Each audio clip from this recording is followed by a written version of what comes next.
ಇಂದಿನ ಆರಾಧನೆಯಿಂದ ನಾವು ಪ್ರಾರಂಭ ಮಾಡೋಣ. ಸರ್ವಶಕ್ತನಾದ ದೇವರೇ, ಈ ಪರಿಶುದ್ಧ ದಿನಕ್ಕಾಗಿ ನಿನಗೆ ಕೋಟಿ ಕೋಟಿ ಸ್ತೋತ್ರ ಸ್ವಾಮಿ. ಮತ್ತೊಂದು ಆವರ್ತಿ ನಿಮ್ಮ ಸನ್ನಿಧಾನಕ್ಕೆ ನಾವು ಸೇರಿ ಬರ್ತಾ ಇದ್ದೇವೆ. ಕರ್ತನೆ, ಈ ಅಕ್ಟೋಬರ್ ತಿಂಗಳಿನ 18ನೇ ದಿನದಲ್ಲಿ, ಈ ಪರಿಶುದ್ಧ ದಿನದಲ್ಲಿ ಕುಟುಂಬವಾಗಿ ನಿಮ್ಮನ್ನು ಆರಾಧಿಸುವುದಕ್ಕೆ ನಮಗೆ ಕೊಟ್ಟಂಥ ಈ ಒಂದು ಅವಕಾಶಕ್ಕಾಗಿ ನಿನಗೆ ಸ್ತೋತ್ರ. ಯೇಸುವೆ, ಇಂದಿನ ಆರಾಧನೆಯನ್ನು ತಂದೆ, ಮಗ, ಪವಿತ್ರಾತ್ಮನ ನಾಮದಲ್ಲಿ ನಾವು ಪ್ರಾರಂಭಿಸುವರಾಗಿದ್ದೇವೆ. ತ್ರಿಯೇಕ ದೇವರ ಸಾನ್ನಿಧ್ಯವನ್ನು ನಾವು ಅನುಭವಿಸುವಂತೆ ನೀನು ಕೃಪೆ ಮಾಡು. ನಾವು ಆಡುವಂಥ ಹಾಡುಗಳು, ನಾವು ಓದುವಂಥ ದೇವರ ವಾಕ್ಯ, ಕರ್ತನೆ, ಎಲ್ಲದರ ಮೂಲಕವಾಗಿ ನಿನ್ನ ನಾಮ ಮಹಿಮೆ ಹೊಂದುವಂತೆ ನೀನು ಕೃಪೆ ಮಾಡೆಂಬುದಾಗಿ ನಾವು ಪ್ರಾರ್ಥಿಸುತ್ತೇವೆ. ಈ ಸಂದರ್ಭದಲ್ಲಿ ಕರ್ತನೆ, ನಮ್ಮೊಟ್ಟಿಗೆ ಸೇರಿ ನಿಮ್ಮನ್ನು ಆರಾಧಿಸುವಂಥ ಪ್ರತಿಯೊಬ್ಬರಿಗಾಗಿ ನಾವು ಪ್ರಾರ್ಥಿಸುವಂಥವರಾಗಿದ್ದೇವೆ.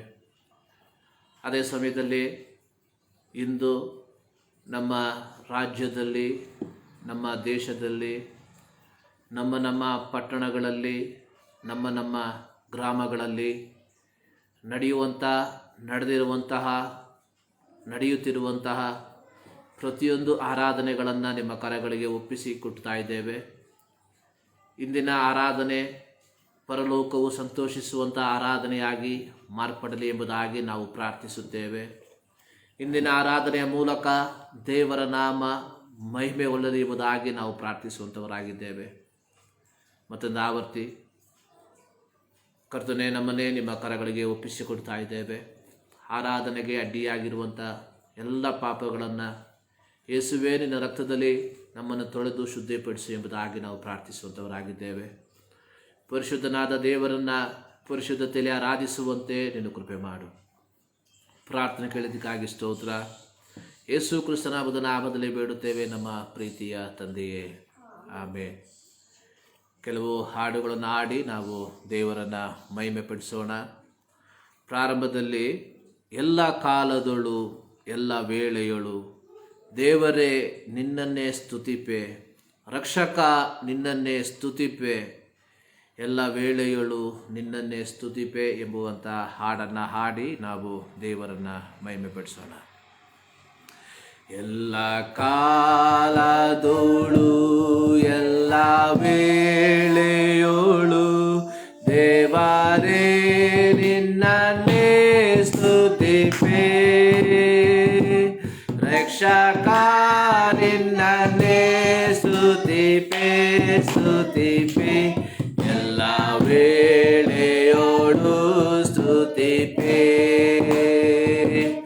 ಯೇಸುವೇ ನಿನ್ನನ್ನೇ ಸ್ತುತಿಪೆ, ಸ್ತುತಿಪೆ, ಎಲ್ಲ ವೇಳೆಯೋಳು ಸ್ತುತಿಪೆ. ಆದಿಯು ನೀನೇ, ಅಂತ್ಯವೂ ನೀನೇ, ಜ್ಯೋತಿಯು ನೀನೇ, ನನ್ನ ಭಾಗ್ಯವು ನೀನೇ. ಆದಿಯು ನೀನೇ, ಅಂತ್ಯವೂ ನೀನೇ, ಜ್ಯೋತಿಯು ನೀನೇ, ನನ್ನ ಭಾಗ್ಯವು ನೀನೇ. ಎಲ್ಲ ಕಾಲದೋಡು ಎಲ್ಲ ವೇಳೆಯೋಡು ಇವರೇ ನಿನ್ನನ್ನೇ ಸ್ತುತಿಪೆ, ರಕ್ಷಕ ನಿನ್ನನ್ನೇ ಸ್ತುತಿಪೆ, ಸ್ತುತಿಪೆ, ಎಲ್ಲ ವೇಳೆಯೋಳು ಸ್ತುತಿಪೆ. ಯೇಸುವೇ ನಿನ್ನನ್ನೇ ಸ್ತುತಿಪೆ, ಸ್ತುತಿಪೆ, ಎಲ್ಲ ವೇಳೆಯೋಳು ಸ್ತುತಿಪೆ. ಮಾನವು ನೀನೇ, ದಾನವು ನೀನೇ, ಪಾನವು ನೀನೇ, ನನ್ನ ಧ್ಯಾನವು ನೀನೇ. ಮಾನವು ನೀನೇ, ಪಾನವು ನೀನೇ, ಪಾನವು ನೀನೇ, ನನ್ನ ಧ್ಯಾನವು ನೀನೇ. ಎಲ್ಲ ವೇಳೆಯೋಳು ನಿನ್ನನ್ನೇ ಸ್ತುತಿಪೆ ರಕ್ಷಕ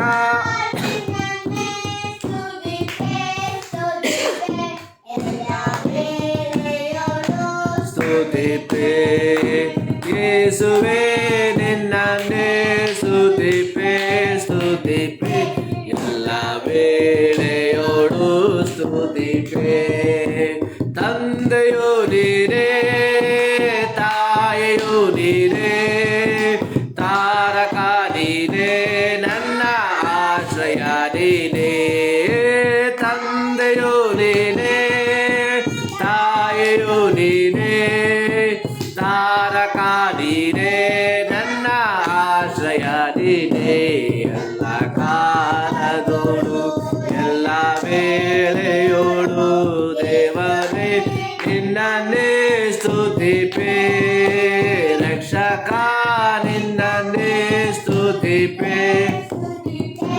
ಎಲ್ಲ ವೇಳೆಯೋಳು ಸ್ತುತಿಪೆ ಯೇಸುವೆ ನಿನ್ನನ್ನೇ ಸ್ತುತಿಪೆ ಸ್ತುತಿಪೆ ಎಲ್ಲ ವೇಳೆಯೋಳು ಸ್ತುತಿಪೆ ಮಾರ್ಗವು ನೀನೇ ಸತ್ಯವು ನೀನೇ ಜೀವವು ನೀನೇ ನಂಬಿಗಸ್ತನು ನೀನೇ ಮಾರ್ಗವು ನೀನೇ ಸತ್ಯವು ನೀನೇ ಜೀವವು ನೀನೇ ನಂಬಿಗಸ್ತನು ನೀನೇ ಎಲ್ಲ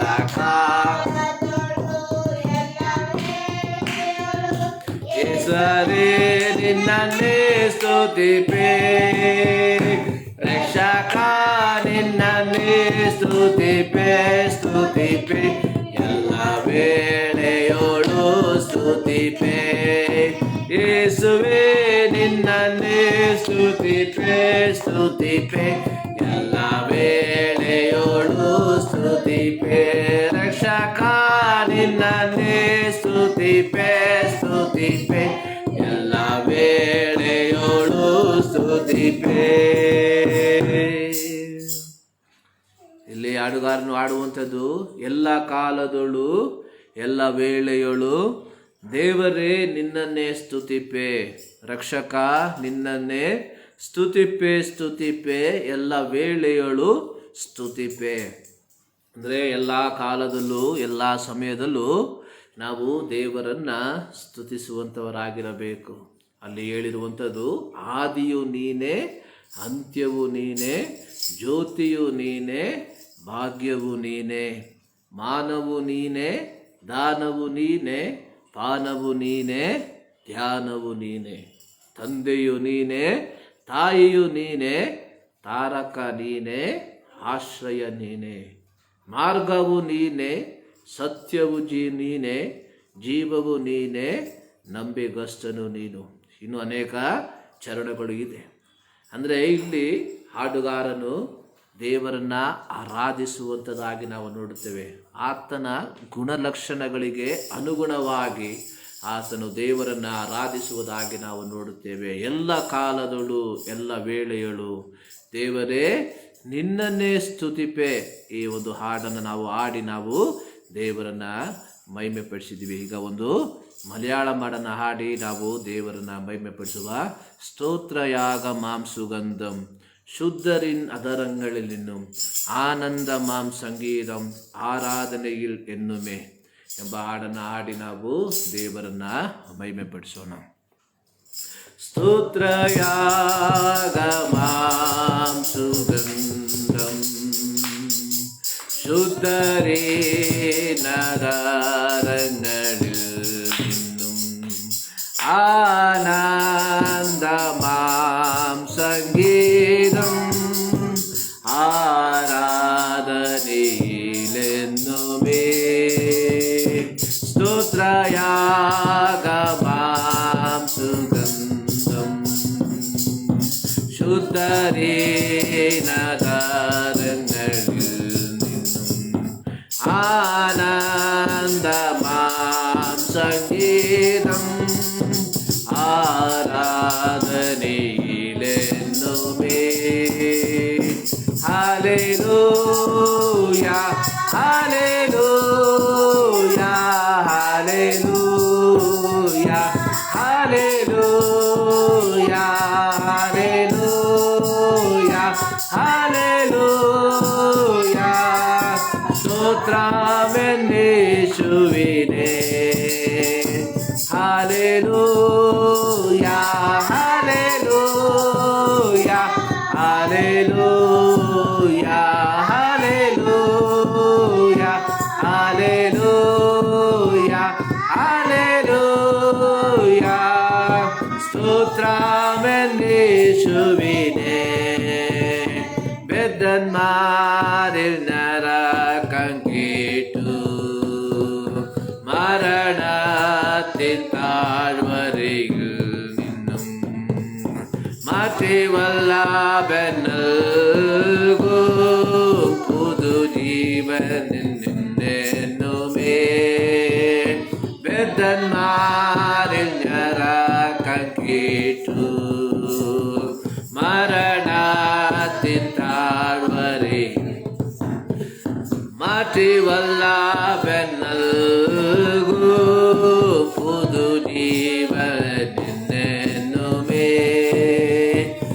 Hallelujah, hallelujah, hallelujah, hallelujah, hallelujah, hallelujah. സ്തോത്രമെന്നേശുവിനെ. അഗതികളിൻ പ്രാർത്ഥന കേൾക്കും മനസ്സലിഞ്ഞു കഷ്ടങ്ങളിൽ നിന്നും നീക്കി വിടുവിച്ചിടും പ്രിയ യേശു എൻ സങ്കേതമേ. അഗതികളിൻ പ്രാർത്ഥന കേൾക്കും മനസ്സലിഞ്ഞു കഷ്ടങ്ങളിൽ നിന്നും നീക്കി വിടുവിച്ചിടും പ്രിയ യേശു എൻ സങ്കേതമേ. Hallelujah, hallelujah, hallelujah, hallelujah, hallelujah. സ്തോത്രമെന്നേശുവിനെ. Hallelujah, hallelujah, hallelujah, hallelujah, hallelujah, hallelujah. സ്തോത്രമെന്നേശുവിനെ. Hallelujah. സ്തോത്രം യാഗമാം സുಗಂಧಂ ಶುದ್ಧರಿನ್ ಅಧರങ്ങളിൽ നിന്നും. ಅಂದರೆ ಸ್ತೋತ್ರ ಎಂಬ ಯಜ್ಞವನ್ನು ಪರಿಶುದ್ಧರ ನಾವುಗಳಿಂದ ಅಥವಾ ಪರಿಶುದ್ಧರ ನಾಲಿಗೆಗಳಿಂದ ಆಡುವಂಥದ್ದು ಎಂಬುದಾಗಿ. ಹೌದು, ಈ ಬೆಳಗಿನ ಜಾವದಲ್ಲಿ ಪರಿಶುದ್ಧನಾದ ದೇವರನ್ನು ನಾವು ಆರಾಧಿಸುವುದಕ್ಕೆ ದೇವರು ನಮ್ಮ ಜೀವಿತದಲ್ಲಿ ಕೊಟ್ಟಿರುವಂಥ ಈ ಸಂದರ್ಭವನ್ನು ನೆನೆಸಿ ನಾವು ದೇವರನ್ನು ಸ್ತುತಿಸುವಂಥವರಾಗಿರಬೇಕು. ಒಂದು ತಮಿಳಾಡನ್ನು ಹಾಡಿ ದೇವರನ್ನು ಆರಾಧಿಸೋಣ. ಆರಾಧಿಪೇನ್, ನಾನು ಆರಾಧಿಪೇನ್, ಆಂಡವರ್ ಯೇಸುವೆ ಆರಾಧಿಪೇನ್ ಎಂಬ ಹಾಡನ್ನು ಹಾಡಿ ನಾವು ದೇವರನ್ನು ಮಹಿಮೆಪಡಿಸೋಣ. ಆರಾಧಿಪೇನ್, ನಾನು ಆರಾಧಿಪೇನ್, ಆಂಡವರ್ ಯೇಸುವೆ ಆರಾಧಿಪೇನ್, ಆರಾಧಿಪೇನ್, ನಾನು ಆರಾಧಿಪೇನ್, ಆಂಡವರ್ ಯೇಸುವೆ ஆராதிப்பேன். நல்லவரே உம்மை ஆராதிப்பேன், வல்லவரே உம்மை ஆராதிப்பேன், நல்லவரே உம்மை ஆராதிப்பேன், வல்லவரே உம்மை ஆராதிப்பேன், ஆராதிப்பேன், ஆராதிப்பேன், ஆண்டவரே சுவே ஆராதிப்பேன், ஆராதிப்பேன், ஆராதிப்பேன், ஆண்டவரே சுவே ஆராதிப்பேன், பரிசுத்த உள்ளத்தோடு ஆராதிப்பேன், ಪಣಿಂದು ಕುಣಿಂದು ಆರಾಧಿಪೆ, ಪರಿಶುದ್ಧ ಉಳ್ಳತೋಡು ಆರಾಧಿಪೆ, ಪಣಿಂದು ಕುಣಿಂದು ಆರಾಧಿಪೆ, ಆರಾಧಿಪೆ ನಾನಾರಾಧಿಪೆ, ಆಂಡವರೇಸುವೆ ಆರಾಧಿಪೆ, ಆರಾಧಿಪೆ ನಾನಾರಾಧಿಪೆ, ஆண்டவரேசுவே ஆராதிப்பே, ஆவியிலே உம்மை ஆராதிப்பே, உண்மையிலே உம்மை ஆராதிப்பே, ஆவியிலே உம்மை உண்மையிலே உம்மை ஆராதிப்பே, ஆராதிப்பே நான் ஆராதிப்பே, ஆண்டவரேசுவே ஆராதிப்பே, ஆராதிப்பே நான் ஆராதிப்பே, ஆண்டவரேசுவே ஆராதிப்பே, காண்பவரே நான் ஆராதிப்பே, காப்பவரே நான் ஆராதிப்பே, காண்பவரே நான் ஆராதிப்பே, காப்பவரே நான் ஆராதிப்பே, ஆராதிப்பே நான் ஆண்டவரேசுவே ஆராதிப்பே, ஆராதிப்பே நான் ஆராதிப்பே, ஆண்டவரேசுவே ஆராதிப்பே, ஆராதிப்பே நான் ஆராதிப்பே, ஆண்டவரேசுவே ஆராதிப்பே, ஆராதிப்பே நான் ஆராதிப்பே, ஆண்டவரேசுவே ஆராதிப்பே. ಸೊ ಈ ಬೆಳಗಿನ ಜಾವದಲ್ಲಿ ದೇವರ ಸನ್ನಿಧಾನದಲ್ಲಿ ದೇವರನ್ನು ಆರಾಧಿಸುವುದಕ್ಕೆ ದೇವರು ನಮ್ಮ ಜೀವಿತದಲ್ಲಿ ಕೊಟ್ಟಂತಹ ಈ ಒಂದು ಸಂದರ್ಭವನ್ನು ನೆನೆಸಿ ನಾನು ದೇವರಿಗೆ ಕೃತಜ್ಞತೆಯನ್ನು ಸಲ್ಲಿಸುವನಾಗಿದ್ದೇನೆ. ಕೀರ್ತನೆ 111 ಅದರ ಪ್ರಾರಂಭ ವಾಕ್ಯ ಈ ರೀತಿ ಬರೆಯಲ್ಪಟ್ಟಿದೆ. ಯೆಹೋವನಿಗೆ ಸ್ತೋತ್ರ, ನಾನು ಯೆಹೋವನನ್ನು ಕೊಂಡಾಡುವೆನು, ಯಥಾರ್ಥರ ಕೂಟದಲ್ಲಿಯೂ ತೆರೆದ ಸಭೆಯಲ್ಲಿಯೂ ಮನಪೂರ್ವಕವಾಗಿ ಕೀರ್ತಿಸುವೆನು ಎಂಬುದಾಗಿ. ಹೌದು ಪ್ರಿಯ ದೇವಜನರೇ, ನಾವು ದೇವರನ್ನು ಆರಾಧಿಸುವಂಥವರಾಗಿರಬೇಕು, ನಾವು ದೇವರನ್ನು ಸ್ತುತಿಸುವಂಥವರಾಗಿರಬೇಕು. ಈ ಬೆಳಗಿನ ಜಾವದಲ್ಲಿ ನಮ್ಮ ಸೃಷ್ಟಿಕರ್ತನನ್ನು, ನಮ್ಮ ರಕ್ಷಕನನ್ನು ಮತ್ತೊಂದಾವರ್ತಿ ಆರಾಧಿಸುವುದಕ್ಕೆ ದೇವರು ನಮ್ಮ ಜೀವಿತದಲ್ಲಿ ಕೊಟ್ಟಿರುವಂಥ ಈ ಸಂದರ್ಭವನ್ನು ನೆನೆಸಿ ನಾನು ದೇವರಿಗೆ ಕೃತಜ್ಞತೆಯನ್ನು ಸಲ್ಲಿಸುವಂಥವನಾಗಿದ್ದೇನೆ. ಸೊ ಈ ಬೆಳಗಿನ ಜಾವದಲ್ಲಿ ನಾವು ಓದಲಿರುವಂಥ ದೇವರ ವಾಕ್ಯ ಕೀರ್ತನ ಭಾಗ ಕೀರ್ತನೆಗಳು 119 ಅದರ 9ರಿಂದ 16 ವಾಕ್ಯಗಳು.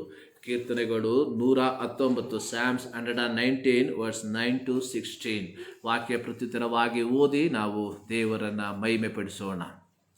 ಕೀರ್ತನೆಗಳು 119 9ರಿಂದ 16 ವಾಕ್ಯಗಳನ್ನು ವಾಕ್ಯ ಪ್ರತ್ಯುತ್ತರವಾಗಿ ಓದಿ ನಾವು ದೇವರನ್ನು ಮಹಿಮೆ ಪಡಿಸೋಣ. ಯೌವನಸ್ಥನು ತನ್ನ ನಡತೆಯನ್ನು ಶುದ್ಧಿಪಡಿಸಿಕೊಳ್ಳುವುದು ಯಾವುದರಿಂದ? ನಿನ್ನ ವಾಕ್ಯವನ್ನು ಗಮನಿಸಿ ನಡೆಯುವುದರಿಂದಲೇ.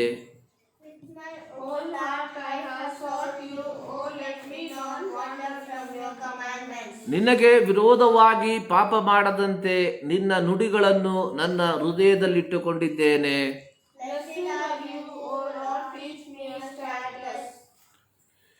ನನ್ನ ತುಟಿಗಳು ನಿನ್ನ ವಿಧಿವಚನಗಳನ್ನೆಲ್ಲ ವರ್ಣಿಸುತ್ತವೆ.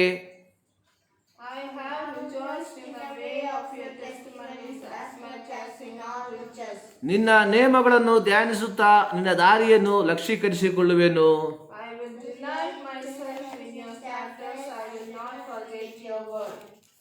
ದೇವರ ನಾಮಕ್ಕೆ ಸ್ತೋತ್ರವಾಗಲಿ. ಈ ಬೆಳಗಿನ ಜಾವದಲ್ಲಿ ಮತ್ತೊಂದಾವರ್ತಿ ದೇವರನ್ನು ಆರಾಧಿಸುವುದಕ್ಕೆ ದೇವರು ನಮಗೆ ಕೊಟ್ಟಂಥ ಈ ಸಂದರ್ಭವನ್ನು ನೆನೆಸಿ ನಾವು ದೇವರಿಗೆ ಕೃತಜ್ಞತೆಯನ್ನು ಸಲ್ಲಿಸುವಂಥವರಾಗಿರಬೇಕು. ಕೀರ್ತನೆ 122ರಲ್ಲಿ ದಾವೀದನು ಹೇಳುವ ರೀತಿಯಲ್ಲಿ, ಯೆಹೋವನ ಮಂದಿರಕ್ಕೆ ಹೋಗೋಣ ಬಾ ಎಂದು ಜನರು ನನ್ನನ್ನು ಕರೆದಾಗ ನನಗೆ ಸಂತೋಷವಾಯಿತು ಎಂಬುದಾಗಿ. ಅದರ 2ನೇ ವಾಕ್ಯದಲ್ಲಿ, ಯೆರೂಸಲೇಮೇ, ನಮ್ಮ ಕಾಲುಗಳು ನಿನ್ನ ಬಾಗಿಲುಗಳಲ್ಲಿ ಸೇರಿರುತ್ತವಲ್ಲ. ಅಂದರೆ ಹಳೆಯ ಒಡಂಬಡಿಕೆಯಲ್ಲಿ ವರ್ಷಕ್ಕೆ 3 ಆವರ್ತಿ ಎಲ್ಲ ಗಂಡಸರು ಯೆರೂಸಲೇಮಿನಲ್ಲಿರುವಂಥ ದೇವಾಲಯಕ್ಕೆ ಹೋಗಿ ದೇವರನ್ನು ಆರಾಧಿಸಬೇಕು ಎಂಬುದಾಗಿ ಸರ್ವಶಕ್ತನಾದ ದೇವರು ಇಸ್ರಾಯೇಲರಿಗೆ ಕೊಟ್ಟಂಥ ಒಂದು ಆಜ್ಞೆಯಾಗಿತ್ತು. ಸೊ ಈ ಒಂದು ಸಂದರ್ಭಗಳು ಬರುವಂಥ ಸಂದರ್ಭದಲ್ಲಿ ಎಲ್ಲ ಇಸ್ರಾಯೇಲರು ಬಹಳ ಆಸಕ್ತಿಯಿಂದ ದೇವರನ್ನು ಆರಾಧಿಸುವುದಕ್ಕೆ ಯೆರೂಸಲೇಮಿನಲ್ಲಿರುವಂಥ ದೇವಾಲಯಕ್ಕೆ ಹೋಗುವಂಥವರಾಗಿದ್ದರು. ಇಂಥ ದಿನಗಳು ಬರುವಾಗ ಇಸ್ರಾಯೇಲರು ಬಹಳ ಆಸಕ್ತಿಯಿಂದ ಬಹಳ ಆಸೆಯಿಂದ ಅವರು ದೇವರ ಸನ್ನಿಧಾನಕ್ಕೆ ಹೋಗಿ ದೇವರನ್ನು ಆರಾಧಿಸುವಂಥದ್ದನ್ನು ನಾವು ನೋಡುತ್ತೇವೆ. ಆದರೆ ಹೊಸ ಒಡಂಬಡಿಕೆಯ ದೇವರ ಮಕ್ಕಳಾದಂಥ ನಮಗೆ ದೇವರು ಕೊಟ್ಟಿರುವಂಥ ಒಂದು ಭಾಗ್ಯ, ಪ್ರತಿ ಭಾನುವಾರ ದೇವರ ಸನ್ನಿಧಾನದಲ್ಲಿ ದೇವರನ್ನು ಆರಾಧಿಸುವುದಕ್ಕೆ. ಒಂದು ವರ್ಷದಲ್ಲಿ 54 ಭಾನುವಾರಗಳು ಬರುವಂಥದ್ದಾಗಿರುವಾಗ ಈ 54 ಭಾನುವಾರವೂ ಸಹ ನಾವು ದೇವರನ್ನು ಆರಾಧಿಸುವುದಕ್ಕೆ ದೇವರು ನಮ್ಮ ಜೀವಿತದಲ್ಲಿ ಅವಕಾಶವನ್ನು ಕೊಟ್ಟಿರುವಾಗ ಆ ಅವಕಾಶವನ್ನು ಸದುಪಯೋಗಪಡಿಸುವಂಥದ್ದು ನಮ್ಮೆಲ್ಲರ ಕರ್ತವ್ಯವಾಗಿರಬೇಕು. ಸೊ ಈ ಬೆಳಗಿನ ಜಾವದಲ್ಲಿ ನಾವು ಓದಿದಂಥ ಕೀರ್ತನೆ 119 ಅದರ 9ರಿಂದ 16 ವಾಕ್ಯಗಳು. ಇದೇ ವಾಕ್ಯ ಭಾಗವನ್ನು ಸುಮಾರು 2 ತಿಂಗಳುಗಳ ಮುಂಚಿತವಾಗಿ ಓದಿರುವುದನ್ನು ನಾನು ನೆನೆಸುವಂಥವನಾಗಿದ್ದೇನೆ. ಆದರೆ ಇವತ್ತು ಮತ್ತೆ ಇದೇ ವಾಕ್ಯವನ್ನು ತೆಗೆಯುವುದಕ್ಕೆ ಮೂಲ ಕಾರಣ, ಇವತ್ತು ಯೌವನಸ್ಥರ ಆತ್ಮಿಕ ಜೀವಿತ ಎಂಬ ವಿಚಾರವಾಗಿ ಅಥವಾ ಯೌವನಸ್ಥರ ಆತ್ಮಿಕವಾದ ಆಧ್ಯಾತ್ಮಿಕವಾದ ಜೀವಿತ ಹೇಗೆ ಇದೆ ಎಂಬುದಾಗಿ ದೇವರ ವಾಕ್ಯದ ಮೂಲಕವಾಗಿ ನಿಮ್ಮೊಟ್ಟಿಗೆ ಹಂಚಿಕೊಳ್ಳುವುದಕ್ಕೆ ನಾನು ಬಯಸುವಂಥವನಾಗಿದ್ದೇನೆ. ದೇವರು ಕೊಟ್ಟಿರುವಂಥ ದೇವರ ಆಲೋಚನೆಯನ್ನು ಈ ಒಂದು ಮೀಡಿಯಾ ಮೂಲಕವಾಗಿ, ಈ ಒಂದು ಸಾಮಾಜಿಕ ಜಾಲತಾಣಗಳ ಮೂಲಕವಾಗಿ ತಲುಪಿಸುವುದಕ್ಕೆ ದೇವರು ಕೊಟ್ಟಿರುವಂಥ ಈ ಒಂದು ಸಮಯವನ್ನು ನೆನೆಸಿ ನಾನು ದೇವರಿಗೆ ಕೃತಜ್ಞತೆಯನ್ನು ಸಲ್ಲಿಸುವಂಥವನಾಗಿದ್ದೇನೆ.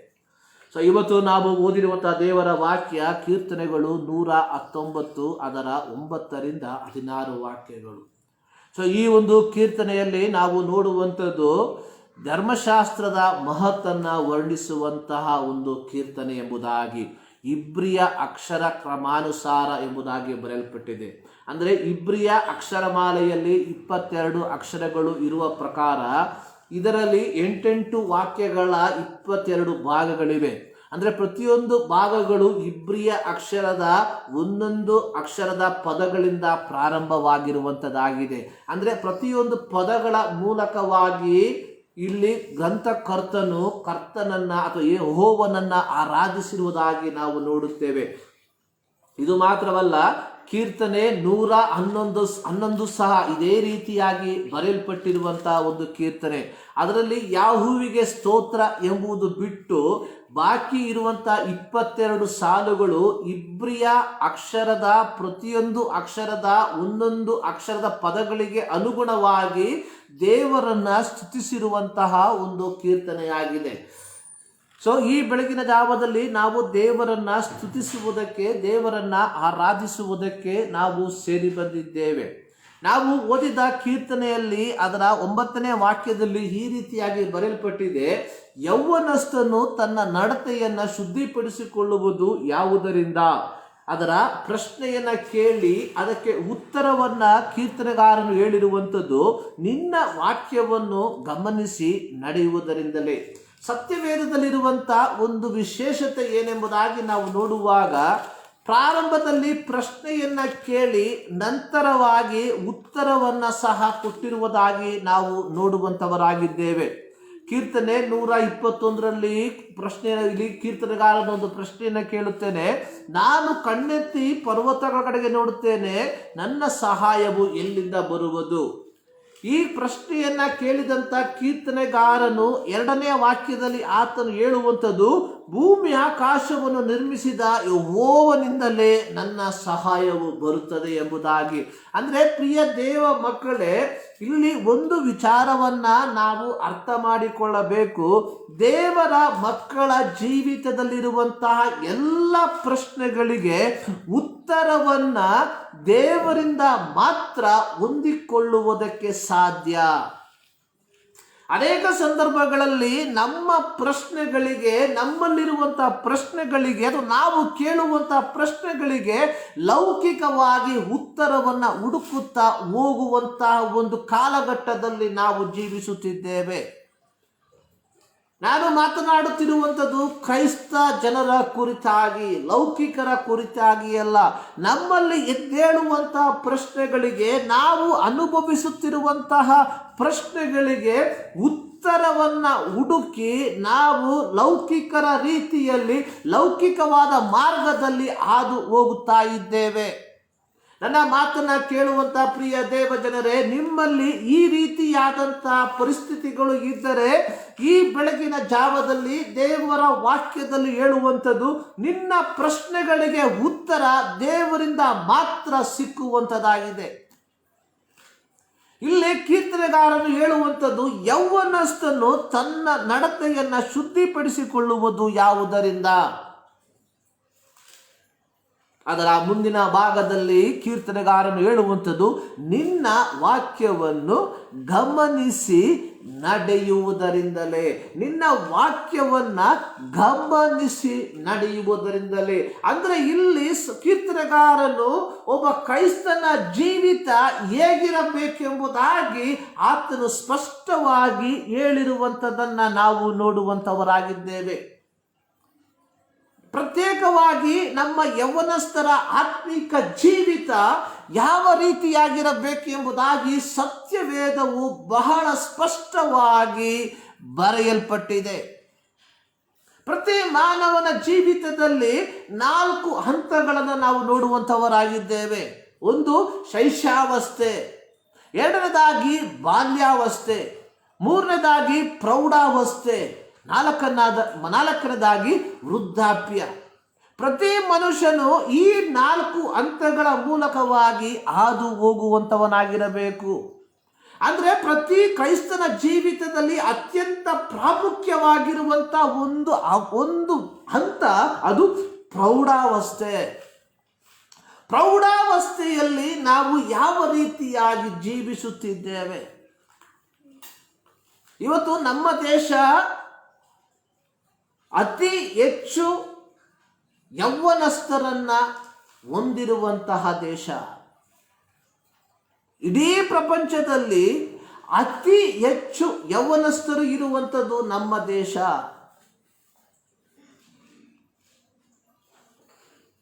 ಅಂದರೆ ಇಡೀ ಪ್ರಪಂಚದ 20% ಯೌವನಸ್ಥರು ನಮ್ಮ ದೇಶದಲ್ಲಿ ಇದ್ದಾರೆ. ಬಾಕಿ ಇರುವಂಥ ಎಲ್ಲ ದೇಶವನ್ನು ಒಟ್ಟುಗೂಡಿಸಿದರೆ ಮಾತ್ರ 80% ನೋಡುವುದಕ್ಕೆ ಸಾಧ್ಯ.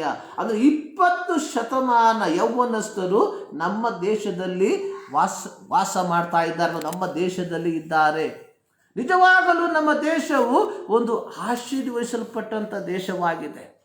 ಕಾರಣ ಇಷ್ಟು ಜನಸಂಖ್ಯೆ ಅಥವಾ ಇಷ್ಟು ಯೌವನಸ್ಥರನ್ನ ಹೊಂದಿರುವಂಥ ದೇಶವಾಗಿರುವುದರಿಂದ ನಮ್ಮ ದೇಶ ಬಹಳವಾಗಿ ಆಶೀರ್ವದಿಸಲ್ಪಟ್ಟಿರುವಂಥ ದೇಶವಾಗಿದೆ. ಸೊ ಹೀಗಿರುವಾಗ ಕ್ರೈಸ್ತರಾದ ನಮಗೆ ದೇವರು ಒಂದು ದೊಡ್ಡ ಜವಾಬ್ದಾರಿಯನ್ನ ಕೊಟ್ಟಿದ್ದಾನೆ. We have A great responsibility. So ನಮ್ಮಲ್ಲಿ ಅತಿ ಹೆಚ್ಚು ಯೌವನಸ್ಥರು ಇದ್ದಾರೆ ಎಂಬುದಾಗಿ ನಮ್ಮನ್ನು ನಾವೇ ಹೊಗಳಿಕೊಳ್ಳದೆ ಅಥವಾ ನಮ್ಮ ಬೆನ್ನುಗಳನ್ನು ನಾವೇ ತಟ್ಟಿಕೊಳ್ಳದೆ ಕ್ರೈಸ್ತರಾದ ನಾವು ಅರ್ಥ ಮಾಡಿಕೊಳ್ಳಬೇಕಾಗಿರುವಂಥದ್ದು, ಇಷ್ಟು ಅತಿ ಹೆಚ್ಚು ಜನಸಂಖ್ಯೆ ಅಥವಾ ಇಷ್ಟು ಅತಿ ಹೆಚ್ಚು ಯೌವನಸ್ಥರನ್ನ ಹೊಂದಿಕೊಂಡಿರುವಂತಹ ಈ ದೇಶದಲ್ಲಿ ಕ್ರೈಸ್ತರಾದಂಥ ನಮಗೆ ದೊಡ್ಡ ಒಂದು ಜವಾಬ್ದಾರಿಯನ್ನು ಸಹ ದೇವರು ಕೊಟ್ಟಿದ್ದಾನೆ. ಆ ಜವಾಬ್ದಾರಿ ಏನೆಂಬುದಾಗಿ ನೋಡುವಾಗ ನಾವು ದೇಶಕ್ಕೋಸ್ಕರವಾಗಿ ಪ್ರಾರ್ಥಿಸುವಂಥವರಾಗಿರಬೇಕು. ಪ್ರಿಯರೇ, ನಾವು ದೇಶಕ್ಕೋಸ್ಕರವಾಗಿ ಪ್ರಾರ್ಥಿಸುತ್ತಿದ್ದೇವ. ಹಬಕ್ಕೂಕನ ಪ್ರವಾದನ ಪುಸ್ತಕ 2ನೇ ಅಧ್ಯಾಯ 1ನೇ ವಾಕ್ಯದಲ್ಲಿ ಹಬಕ್ಕೂಕ್ ಪ್ರವಾದಿ ಹೇಳುವಂಥದ್ದನ್ನು ನಾವು ನೋಡುತ್ತೇವೆ. ನಾನು ಕೋವರದಲ್ಲಿ ನಿಂತುಕೊಳ್ಳುವೆನು, ನಾನು ನನ್ನ ಕೋವರದಲ್ಲಿ ನಿಂತುಕೊಳ್ಳುವೆನು ಎಂಬುದಾಗಿ. ಯೆಹೆಜ್ಕೇಲನ ಪ್ರವಾದನ ಪುಸ್ತಕ 22ನೇ ಅಧ್ಯಾಯ ಅದರ 30ನೇ ವಾಕ್ಯದಲ್ಲಿ, ನಾನು ದೇಶವನ್ನು ಹಾಳು ಮಾಡದಂತೆ ನನ್ನೆದುರಿಗೆ ದೇಶ ರಕ್ಷಣೆಗಾಗಿ ಪೌಳಿಯ ಒಡಕಿನಲ್ಲಿ ನಿಲ್ಲುವುದಕ್ಕೆ ಗೋಡೆಯನ್ನು ಗಟ್ಟಿ ಮಾಡುವುದಕ್ಕೂ ತಕ್ಕವನನ್ನು ನಾನು ಹುಡುಕಲು ಯಾರೂ ಸಿಕ್ಕಲಿಲ್ಲ. ಯೌವನಸ್ಥರು ತುಂಬಿರುವಂತಹ ಈ ನಮ್ಮ ದೇಶದಲ್ಲಿ ದೇಶದ ರಕ್ಷಣೆಗಾಗಿ ಅಥವಾ ಪೌಳಿಯ ಒಡಕಿನಲ್ಲಿ ನಿಲ್ಲುವುದಕ್ಕೆ ದೇವರು ಒಬ್ಬ ವ್ಯಕ್ತಿಯನ್ನ ಹುಡುಕ್ತಾ ಇದ್ದಾನೆ. ಆದರೆ ಇಲ್ಲಿ ಸತ್ಯವೇದದಲ್ಲಿ ಬರೆಯಲ್ಪಟ್ಟಿರುವಂಥದ್ದು ಒಬ್ಬ ವ್ಯಕ್ತಿ ನನಗೆ ಕಾಣ್ತಾ ಇಲ್ಲ ಎಂಬುದಾಗಿ. ಯೆಹೆಜ್ಕೇಲನ ಪುಸ್ತಕ 22ನೇ ಅಧ್ಯಾಯ ಯಹೂದದ ಘೋರ ಪಾಪ ಮತ್ತು ನಿಂದೆಯನ್ನ ವಿವರಿಸುವಂತ ಒಂದು ಅಧ್ಯಾಯವಾಗಿದೆ. ಸೊ ಇಲ್ಲಿ ನಾವು ನೋಡುವಂಥದ್ದು, ನಾವು ಜೀವಿಸುವಂತಹ ಈ ಕಾಲಘಟ್ಟಗಳಲ್ಲಿ ನಾವು ಬಹಳ ಎಚ್ಚರಿಕೆಯಿಂದ ಜೀವಿಸಬೇಕು ಎಂಬುದಾಗಿ ನಾವು ನೋಡುವಂಥವರಾಗಿದ್ದೇವೆ. ಲೂಕನ ಸುವಾರ್ತೆ 22ನೇ ಅಧ್ಯಾಯ 28ನೇ ವಾಕ್ಯದಲ್ಲಿ, ಯೆರೂಸಲೇಮಿನ ಸ್ತ್ರೀಯರೇ, ನನಗೋಸ್ಕರ ಅಳಬೇಡಿರಿ, ನಿಮಗೋಸ್ಕರವೂ ನಿಮ್ಮ ಮಕ್ಕಳಿಗೋಸ್ಕರವೂ ಅಳಿರಿ ಎಂಬುದಾಗಿ ನಮ್ಮ ಕರ್ತನಾದ ಯೇಸು ಸ್ವಾಮಿ ಹೇಳಿರುವಂತಹ ಒಂದು ಮಾತನ್ನ ಅಲ್ಲಿ ನಾವು ನೋಡುವಂಥವರಾಗಿದ್ದೇವೆ. ಸೊ ನಾನು ಪ್ರಾರಂಭದಲ್ಲಿ ಹೇಳಿದೆ, ನಮ್ಮ ದೇಶ ಅತಿ ಹೆಚ್ಚು ಯೌವನಸ್ಥರನ್ನ ಒಳಗೊಂಡಿರುವಂತಹ ಒಂದು ದೇಶ. ಆದರೆ ನಮ್ಮ ಯೌವನಸ್ಥರಲ್ಲಿ ಎಷ್ಟು ಜನರು ಸರ್ವಶಕ್ತನಾದ ದೇವರ ಆಜ್ಞೆಗೆ ಒಳಪಟ್ಟು ಜೀವಿಸುತ್ತಿದ್ದಾರೆ ಎಂಬುವಂಥ ಒಂದು ಪ್ರಶ್ನೆಯನ್ನ ನಮ್ಮಲ್ಲಿ ನಾವೇ ಕೇಳಿಕೊಳ್ಳಬೇಕಾಗಿರುವಂಥದ್ದು ಬಹಳ ಪ್ರಾಮುಖ್ಯ. ಹೌದು, ಯೌವನಸ್ಥರು ಇರುವಂಥದ್ದು ಅದು ದೇಶಕ್ಕಾಗಲಿ, ರಾಜ್ಯಕ್ಕಾಗಲಿ, ಕುಟುಂಬಕ್ಕಾಗಲಿ ಅದು ಆಶೀರ್ವಾದವನ್ನುವಂಥದ್ರಲ್ಲಿ ಯಾವ ಸಂಶಯವೂ ಇಲ್ಲ. ಆದರೆ ನಮ್ಮ ಯೌವನಸ್ಥರು ದೇವರ ಮಾರ್ಗದಲ್ಲಿ ನಡೆಯುತ್ತಿದ್ದಾರೋ ಎಂಬುವಂಥ ಒಂದು ಪ್ರಶ್ನೆಯನ್ನ ನಮ್ಮಲ್ಲಿ ನಾವೇ ಕೇಳಿಕೊಳ್ಳಬೇಕಾಗಿರುವಂಥದ್ದು ಬಹಳ ಮುಖ್ಯ. ಆದಿಕಾಂಡದಲ್ಲಿ ಸರ್ವಶಕ್ತನಾದ ದೇವರು ಕಾಯಿನನ ಬಳಿಗೆ ಒಂದು ಪ್ರಶ್ನೆಯನ್ನ ಕೇಳಿದ್ರು. ಆದಿಕಾಂಡ 4ನೇ ಅಧ್ಯಾಯ 9ನೇ ವಾಕ್ಯದಲ್ಲಿ ಆ ವಾಕ್ಯ ಭಾಗ ಬರೆಯಲ್ಪಟ್ಟಿದೆ. ಆದಿಕಾಂಡ 4:9. ದೇವರು ಕಾಯಿನನಿಗೆ ಕೇಳಿದಂತ ಒಂದು ಪ್ರಶ್ನೆ, ನಿನ್ನ ತಮ್ಮನಾದ ಹೇಬೇಲನು ಎಲ್ಲಿ? ಹೇಬೇಲನನ್ನ ಕೊಂದಂತ ವಿಚಾರ ದೇವರಿಗೆ ಚೆನ್ನಾಗಿ ಗೊತ್ತು. ಕಾರಣ ನಮ್ಮ ದೇವರು ಸಮಸ್ತವನ್ನ ಕಾಡುವಂತ ದೇವರು. ಆದಾಗ್ಯೂ ದೇವರು ಕಾಯಿನನ ಬಳಿಗೆ ಕೇಳಿದಂತ ಒಂದು ಪ್ರಶ್ನೆ, ನಿನ್ನ ತಮ್ಮನಾದ ಹೇಬೇಲನು ಎಲ್ಲಿ? ಸೊ ನಾನು ನೆನೆಸುತ್ತೇನೆ, ಈ ಕಾಲಘಟ್ಟಗಳಲ್ಲಿ ದೇವರು ನಮ್ಮ ಬಳಿಯಲ್ಲಿ ಕೇಳಬಹುದಾದಂಥ ಒಂದು ಪ್ರಶ್ನೆ, ಪ್ರತ್ಯೇಕವಾಗಿ ತಂದೆ ತಾಯಿಗಳೇ ನಿಮ್ಮ ಬಳಿಯಲ್ಲಿ ದೇವರು ಕೇಳಬಹುದಾದಂಥ ಒಂದು ಪ್ರಶ್ನೆ, ನಿಮ್ಮ ಮಕ್ಕಳು ಎಲ್ಲಿ? ಕೀರ್ತನೆ 127 3ನೇ ವಾಕ್ಯ ಈ ರೀತಿ ಬರೆಯಲ್ಪಟ್ಟಿದೆ, ಪುತ್ರ ಸಂತಾನವು ಯೆಹೋವನಿಂದ ಬಂದ ಸ್ವಾಸ್ಥ್ಯವು. ಗಮನವಿಟ್ಟು ಕೇಳಿ, ಪುತ್ರ ಸಂತಾನವು ಯೆಹೋವನಿಂದ ಬಂದ ಸ್ವಾಸ್ಥ್ಯವು, ಗರ್ಭಫಲವು ಆತನ ಬಹುಮಾನವೇ. ಅಂದ್ರೆ ದೇವರು ನಮಗೆ ಕೊಟ್ಟಿರುವಂತ ಸ್ವಾಸ್ಥ್ಯ, ದೇವರು ನಮಗೆ ಕೊಟ್ಟಿರುವಂತ ಬಹುಮಾನ, ಅದು ನಮ್ಮ ಮಕ್ಕಳು.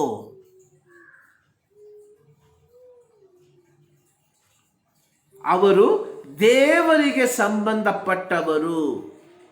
ಆದರೆ ಕೆಲವು ವರ್ಷಗಳ ಮಟ್ಟಿಗೆ ಇವರನ್ನ ದೇವರು ನಮಗೆ ಕೊಟ್ಟಿದ್ದಾನೆ. ಸೊ ಈ ರೀತಿ ದೇವರಿಂದ ಪಡಕೊಂಡಿರುವಂತ ಆಶೀರ್ವಾದವನ್ನ ದೇವರಿಗಾಗಿ ಸಾಕಿ ಸಲಹಬೇಕಾಗಿರುವಂಥದ್ದು ಪ್ರತಿ ತಂದೆ ತಾಯಿಗಳ ಆದ್ಯ ಕರ್ತವ್ಯ. ಪ್ರಿಯ ದೇವ ಮಕ್ಕಳೇ, ನಾವು ಆತ್ಮಿಕವಾಗಿರುವಂತಹ ಅನೇಕ ಕಾರ್ಯಗಳನ್ನು ಮರೆತು ಈ ಲೋಕದಲ್ಲಿ ಆತ್ಮಿಕರಾಗಿ ಜೀವಿಸುತ್ತಿದ್ದೇವೆ.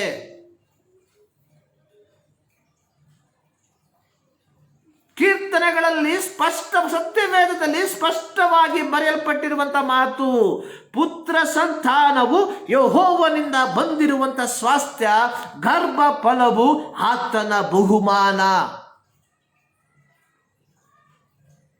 ಅನೇಕರು ನೆನೆಸುವಂಥದ್ದು ನಮಗೆ ಮಕ್ಕಳಾಗುವಂಥದ್ದು ನಮ್ಮ ಯಾವುದೋ ಶ್ರೇಷ್ಠವಾದ ಕಾರ್ಯ ಎಂಬುದಾಗಿ.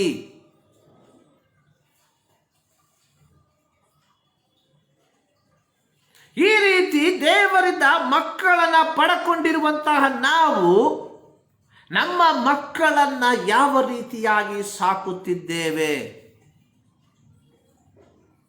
ಜ್ಞಾನೋಕ್ತಿಗಳ ಪುಸ್ತಕ 22ನೇ ಅಧ್ಯಾಯ 6ನೇ ವಾಕ್ಯದಲ್ಲಿ ಜ್ಞಾನಿಗಳಲ್ಲಿ ಜ್ಞಾನಿಯಾದ ಸೊಲೊಮೋನನು ಹೇಳುವಂಥದ್ದು, ನಡೆಯಬೇಕಾದ ಮಾರ್ಗಕ್ಕೆ ತಕ್ಕಂತೆ ಹುಡುಗನನ್ನು ಶಿಕ್ಷಿಸು, ಮುಪ್ಪಿನಲ್ಲಿಯೂ ಓರೆಯಾಗನು.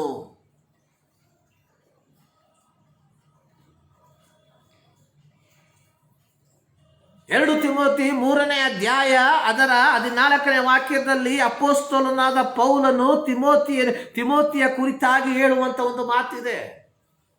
ನೀನಾದರೂ ಕಲಿತು ದೃಢವಾಗಿ ನಂಬಿದ ಬೋಧನೆಗಳಲ್ಲಿ ನೆಲೆಯಾಗಿರು. ಪ್ರಿಯ ದೇವ ಜನರೇ, ನಮ್ಮ ಮಕ್ಕಳು ಕ್ರಿಸ್ತನಲ್ಲಿ ನೆಲೆಯಾಗಿರಬೇಕಾದರೆ ನಾವು ಅವರನ್ನ ಸಾಕುವ ರೀತಿಯಲ್ಲಿ ಸಾಕಬೇಕು.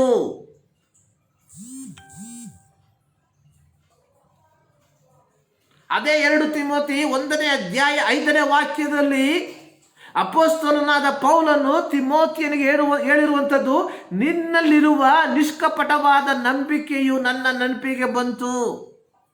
ಆ ನಂಬಿಕೆಯು ನಿನ್ನ ಅಜ್ಜಿಯಾದ ಲೋವಿಯಲ್ಲಿಯೂ ನಿನ್ನ ತಾಯಿಯಾದ ಯುನಿಕೆಯಲ್ಲಿಯೂ ವಾಸವಾಗಿತ್ತು. ತಂದೆ ತಾಯಿಗಳಾದ ನಾವು ಕ್ರಿಸ್ತನ ಪ್ರೀತಿಯಲ್ಲಿ, ಕ್ರಿಸ್ತನ ಭಯ ಭಕ್ತಿಯಲ್ಲಿ ಜೀವಿಸದೆ ಹೋದರೆ ನಮ್ಮ ಮಕ್ಕಳು ಸಹ ಈ ಕ್ರಿಸ್ತನ ಪ್ರೀತಿಯಲ್ಲಿ ಬದುಕುವುದಕ್ಕೆ ಸಾಧ್ಯವಿಲ್ಲ.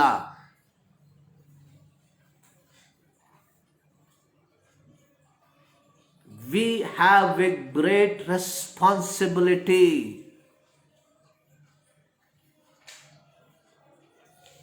ಲೂಕನ ಸುವಾರ್ತೆಯಲ್ಲಿ ಒಂದು ವಾಕ್ಯವನ್ನು ನಾವು ಓದಿದ್ವಿ. ಯೆರೂಸಲೇಮಿನ ಸ್ತ್ರೀಯರೇ, ನನಗೋಸ್ಕರ ಅಳಬೇಡ್ರಿ, ನಿಮಗೋಸ್ಕರ ನಿಮ್ಮ ಮಕ್ಕಳಿಗೋಸ್ಕರ ಅಳಿರಿ.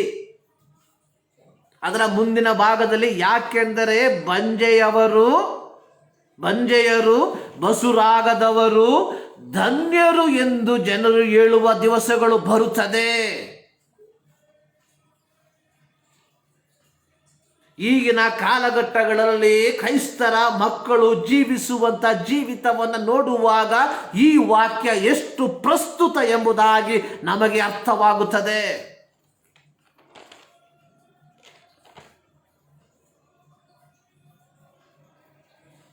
ಇಂದಿನ ಯುವ ಪೀಳಿಗೆ ಅನೇಕ ವಿಧವಾದ ಸವಾಲುಗಳನ್ನು ಎದುರಿಸುವಂಥದ್ದನ್ನು ನಾವು ನೋಡ್ತಾ ಇದ್ದೇವೆ. ಅದು ಯುವ ಪೀಳಿಗೆ ಮಾತ್ರವಲ್ಲ, ಇಂದಿನ ಮಕ್ಕಳು ಸಹ ಆ ಒಂದು ಪ್ರತಿಕೂಲದ ಪರಿಸ್ಥಿತಿಗಳಲ್ಲಿ ಹಾದು ಹೋಗುತ್ತಾ ಇದ್ದಾರೆ. ಅನೇಕ ವಿಧವಾದ ಆಶಾಪಾಶಗಳಿಗೆ, ಅನೇಕ ವಿಧವಾದ ಪ್ರಲೋಭನೆಗಳಿಗೆ ಇವತ್ತು ಯುವ ಮತ್ತು ಮಕ್ಕಳು ಒಳಗಾಗ್ತಾ ಇದ್ದಾರೆ. ಇಂದು ಜನರಿಗೆ ಯಾವುದೇ ಮಾಹಿತಿ ಬೇಕಾದರೂ ತಮ್ಮ ಬೆರಳ ತುದಿಯಲ್ಲಿ ಅದು ಸಿಕ್ಕುವಂತಹ ಕಾಲಘಟ್ಟದಲ್ಲಿ ನಾವು ಜೀವಿಸ್ತಾ ಇದ್ದೇವೆ. ಇವತ್ತು ಇಡೀ ಪ್ರಪಂಚ ನಮ್ಮ ಕೈಯಲ್ಲಿದೆ ಎಂಬುದಾಗಿ ಹೇಳಿದರೆ ತಪ್ಪಾಗಲಾರದು. ನಮ್ಮ ಕೈಯಲ್ಲಿರುವಂತಹ ಈ ಒಂದು ಸ್ಮಾರ್ಟ್ಫೋನ್ ಇವತ್ತು ಪ್ರಪಂಚದ ಮೂಲೆ ಮೂಲೆಗಳಲ್ಲಿ ನಡೆಯುವಂತಹ ಪ್ರತಿಯೊಂದು ವಿಚಾರಗಳನ್ನು, ಪ್ರತಿಯೊಂದು ಕಾರ್ಯಗಳನ್ನು ನಮಗೆ ಆಯಾ ಸಮಯಗಳಲ್ಲಿ, ಆಯಾ ಕ್ಷಣಗಳಲ್ಲಿ ತಿಳಿಸುವಂಥದ್ದಾಗಿದೆ. ಇದು ಯಾವ ಪ್ರಾಯ ವ್ಯತ್ಯಾಸವಿಲ್ಲದೆ ಪ್ರತಿಯೊಬ್ಬರನ್ನ ಒಂದಲ್ಲ ಒಂದು ರೀತಿಯಲ್ಲಿ ತನ್ನ ಮಾಯಾಜಾಲಕ್ಕೆ ಒಳಪಟ್ಟಿಸಿರುವಂಥದ್ದನ್ನು ನಾವು ನೋಡುವಂಥವರಾಗಿದ್ದೇವೆ. ಕಳೆದ ದಿನದಲ್ಲಿ ನಾನು ಒಬ್ಬರ ಬಳಿಗೆ ಮಾತನಾಡುವಾಗ ಅವರು ಹೇಳಿದಂಥ ಒಂದು ವಿಚಾರ, ಇವತ್ತು ಸೋಷಿಯಲ್ ಮೀಡಿಯಾ ಅನ್ನುವಂಥದ್ದು ಒಂದು ರೀತಿಯ ಜೇಡರ ಬಲೆಯಂತೆ ಎಲ್ಲ ಕಡೆಯೂ ವಿಸ್ತರಿಸಲ್ಪಟ್ಟಿದೆ. ಜೇಡರ ಬಲೆಯಲ್ಲಿ ಯಾವುದಾದ್ರೂ ಕ್ರಿಮಿ ಹೋಗಿ ಸಿಗಾಕೊಂಡ್ಬಿಟ್ರೆ ಅದು ಯಾವ ಕಾರಣದಿಂದಲೂ ಅಲ್ಲಿಂದ ತಪ್ಪಿಸಿಕೊಂಡು ಬರುವುದಕ್ಕೆ ಸಾಧ್ಯವಿಲ್ಲ. ಅದೇ ರೀತಿ ಇವತ್ತು ಜನರು ಸಾಮಾಜಿಕ ಜಾಲತಾಣವೆಂಬ ಮಾಯಾಜಾಲದಲ್ಲಿ ಸಿಕ್ಕಿ ಹಾಕಿಕೊಂಡಿರುವಂಥದ್ದನ್ನು ನಾವು ನೋಡುವಂಥವರಾಗಿದ್ದೇವೆ. ಇದರಲ್ಲಿ ದೇವರ ಮಕ್ಕಳು ಹೊರತಾಗಿಲ್ಲ. ಈ ಸಾಮಾಜಿಕ ಜಾಲತಾಣಗಳ ಮೂಲಕವಾಗಿ ಅನೇಕ ಒಳ್ಳೆಯ ಕಾರ್ಯಗಳನ್ನು ಮಾಡಬಹುದಾಗಿದ್ದರೂ ಅವುಗಳನ್ನು ಮಾಡದೆ ಬೇಡವಾದ ಕಾರ್ಯಗಳಿಗೆ ಸಮಯವನ್ನು ವ್ಯಯ ಮಾಡುವಂಥವರನ್ನು ನಾವು ನೋಡುವಂಥವರಾಗಿದ್ದೇವೆ.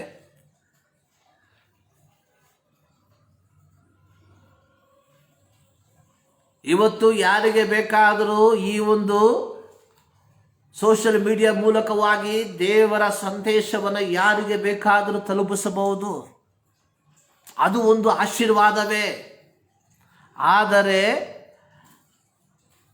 ಅನೇಕರಿಗೆ ಆಶೀರ್ವಾದಕ್ಕೆ ಕಾರಣವಾಗಿರಬೇಕಾಗಿರುವಂಥದ್ದನ್ನು ನಾವು ಉಪಯೋಗಿಸದೆ ನಮಗೂ, ನಮ್ಮ ವೈಯಕ್ತಿಕ ಜೀವಿತಕ್ಕೂ, ನಮ್ಮ ಆತ್ಮಿಕ ಜೀವಿತಕ್ಕೂ ಕೇಡನ್ನು ಉಂಟು ಮಾಡುವಂಥ ಕಾರ್ಯಗಳಿಗೆ ನಮ್ಮ ಸಮಯವನ್ನು ನಾವು ಬೇರ್ಪಡಿಸುವಂಥವರಾಗಿದ್ದೇವೆ.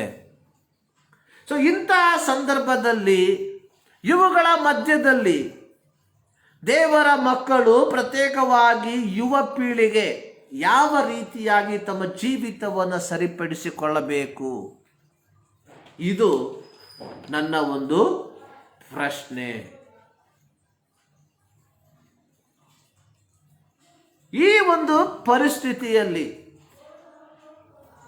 We are living in such A situation, ನಾವು ಜೀವಿಸುವುದು ಅತ್ಯಂತ ಭಯಾನಕವಾಗಿರುವಂತಹ ಒಂದು ಪರಿಸ್ಥಿತಿಯಲ್ಲಿ ಮುಂದಕ್ಕೆ ಹೋಗುತ್ತಾ ಹೋಗುತ್ತಾ ಈ ಪರಿಸ್ಥಿತಿಗಳು ಇನ್ನೂ ಭಯಾನಕವಾಗಿ ಮಾರ್ಪಡುತ್ತದೆ ಹೊರತು ಕಡಿಮೆ ಆಗುವುದಿಲ್ಲ.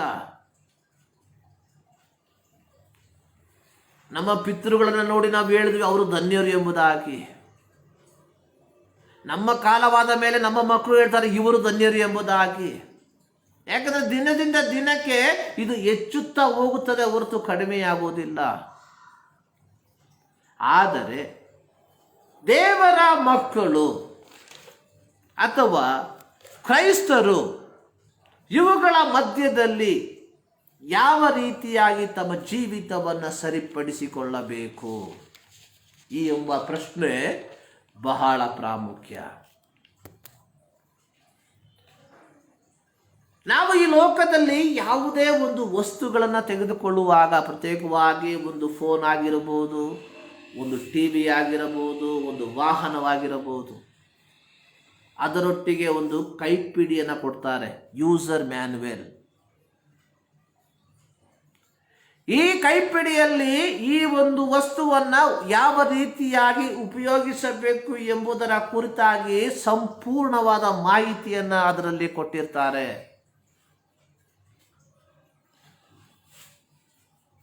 ಸಾಧಾರಣವಾಗಿ ಯಾರು ಅದನ್ನು ಓದುವುದಕ್ಕೆ ಹೋಗೋದಿಲ್ಲ. ತಮ್ಮಲ್ಲಿರುವ ಜ್ಞಾನಕ್ಕೆ ಅನುಗುಣವಾಗಿ ಅದನ್ನು ಉಪಯೋಗಿಸಿ ಕಲಿಯುವುದಕ್ಕೆ ಪ್ರಾರಂಭ ಮಾಡ್ತಾರೆ. ಸೊ ಈ ರೀತಿ ಮಾಡುವುದರಿಂದ ಕೆಲವು ಸಂದರ್ಭದಲ್ಲಿ ತಾವು ತೆಗೆದುಕೊಂಡಂಥ ವಸ್ತು ಅತಿ ಶೀಘ್ರದಲ್ಲಿ ಹಾಳಾಗುವುದಕ್ಕೂ ಸಾಧ್ಯತೆ ಇದೆ. ಪ್ರತಿ ಮೊಬೈಲ್ ಫೋನನ್ನು ತೆಗೆದುಕೊಳ್ಳುವಂಥ ಸಂದರ್ಭದಲ್ಲಿ ಅವರು ಹೇಳ್ತಾರೆ, ಇದನ್ನು ಚಾರ್ಜ್ ಮಾಡುವಂಥ ಸಂದರ್ಭದಲ್ಲಿ ಇದನ್ನು ಆಫ್ ಮಾಡಿ ಚಾರ್ಜ್ ಮಾಡಿದ್ರೆ ಇದರ ಬ್ಯಾಟ್ರಿಯ ಲೈಫು ಜಾಸ್ತಿ ಆಗ್ತದೆ. ಮತ್ತೆ ಹೇಳುವಂಥದ್ದು, ಇದನ್ನು ಇದನ್ನು ಚಾರ್ಜ್ ಮಾಡುವಂಥ ಸಂದರ್ಭದಲ್ಲಿ ಇದನ್ನು ಉಪಯೋಗಿಸಬಾರದು, ಉಪಯೋಗಿಸಿದರೆ ಅಪಘಾತಗಳು ಸಂಭವಿಸಬಹುದು. ಆದರೆ ಅದನ್ನು ಲೆಕ್ಕಕ್ಕೆ ತೆಗೆದುಕೊಳ್ಳದೆ ಅನೇಕರು ಉಪಯೋಗಿಸಿ ತಮ್ಮ ಪ್ರಾಣವನ್ನು ಕಳಕೊಂಡಂಥ ಅನೇಕರು ಸಹ ಇದ್ದಾರೆ. ಆದರೆ ಅದು ಕಂಪನಿಯ ತೊಂದರೆಯಲ್ಲ. ಈ ವಸ್ತುವನ್ನು ತೆಗೆದುಕೊಳ್ಳುವಂಥ ಸಂದರ್ಭದಲ್ಲಿ ಕೈಪಿಡಿಯಲ್ಲಿ ಈ ಎಲ್ಲ ಕಾರ್ಯಗಳನ್ನು ಅವರು ಸ್ಪಷ್ಟವಾಗಿ ಬರೆದಿದ್ದಾರೆ. ಈ ಕೈಪಿಡಿಯಲ್ಲಿ ಬರೆಯಲ್ಪಟ್ಟಿರುವುದಕ್ಕೆ ಅನುಗುಣವಾಗಿ ನಾವು ಇದನ್ನು ಉಪಯೋಗಿಸುವುದಾದರೆ ಇದು ದೀರ್ಘಕಾಲ ಬಾಳಿಕೆಗೆ ಬರುವಂಥದ್ರಲ್ಲಿ ಯಾವ ಸಂಶಯವೂ ಇಲ್ಲ. ಅದೇ ರೀತಿ ಪ್ರತಿ ಮನುಷ್ಯನಿಗೆ ದೇವರು ಒಂದು ಕೈಪಿಡಿಯನ್ನು ಕೊಟ್ಟಿದ್ದಾನೆ. ಆ ಕೈಪಿಡಿ ಅನ್ನುವಂಥದ್ದು ನಮ್ಮ ಕೈಯಲ್ಲಿರುವಂತಹ ಸತ್ಯವೇದ. ಒಂದು ವಸ್ತುವಿನ ಕೈಪಿಡಿಯನ್ನು ಓದುವಾಗ ಅದರ ಪ್ರಾರಂಭದಿಂದ ಕೊನೆಯ ತನಕ ಅದನ್ನು ಸ್ಪಷ್ಟವಾಗಿ ಓದಬೇಕು. ಮಧ್ಯ ಭಾಗದಲ್ಲಿ ಓದುವುದರಿಂದ ಯಾವ ಪ್ರಯೋಜನವೂ ಇಲ್ಲ. ಇವತ್ತು ಅನೇಕರು ಈ ಸತ್ಯವೇದ ಎಂಬ ಕೈಪಿಡಿಯನ್ನು ತಮ್ಮ ಅನುಕೂಲಕ್ಕೆ ತಕ್ಕ ಹಾಗೆ ಓದುವಂಥದ್ದನ್ನು ನಾವು ನೋಡುತ್ತೇವೆ. ಯಾವುದೇ ವಸ್ತುವಿನ ಕೈಪಿಡಿಯನ್ನು ನಮ್ಮ ಅನುಕೂಲಕ್ಕೆ ತಕ್ಕ ಹಾಗೆ ಓದಿ ಅರ್ಥ ಮಾಡಿಕೊಂಡ್ರೆ ಅದಕ್ಕೆ ಏನಾದರೂ ಹಾನಿ ಸಂಭವಿಸಿದರೆ ಆ ಕಂಪನಿ ಜವಾಬ್ದಾರರಲ್ಲ. ಅದೇ ರೀತಿ ಸತ್ಯವೇದವನ್ನು ನಮ್ಮ ಇಚ್ಛಾನುಸಾರವಾಗಿ ಓದಿ ಉಪಯೋಗಿಸಿದರೆ ದೇವರು ಅದಕ್ಕೆ ಜವಾಬ್ದಾರನಲ್ಲ.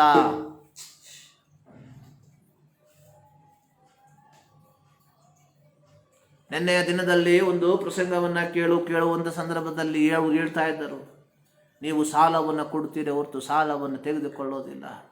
ಅದರ ಹಿನ್ನೆಲೆ ಏನೆಂಬುದಾಗಿ ಅರ್ಥ ಮಾಡಿಕೊಳ್ಳದೆ ಜನರನ್ನು ಸುಮ್ಮನೆ ಮೋಸಗೊಳಿಸುವಂಥ ಜನರನ್ನು, ಒಂದು ಜನ ಸಮೂಹವನ್ನು ನಾವು ನೋಡ್ತಾ ಇದ್ದೇವೆ ಪ್ರಿಯರೇ.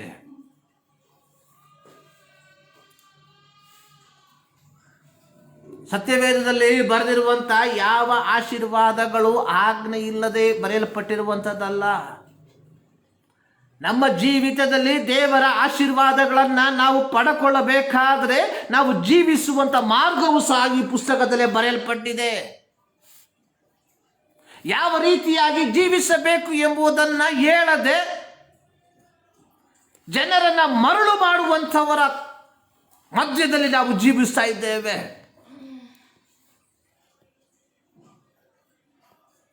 ಸತ್ಯವೇದ ದೇವರು ನಮಗೆ ಕೊಟ್ಟಿರುವಂಥ ಒಂದು ಕೈಪಿಡಿ.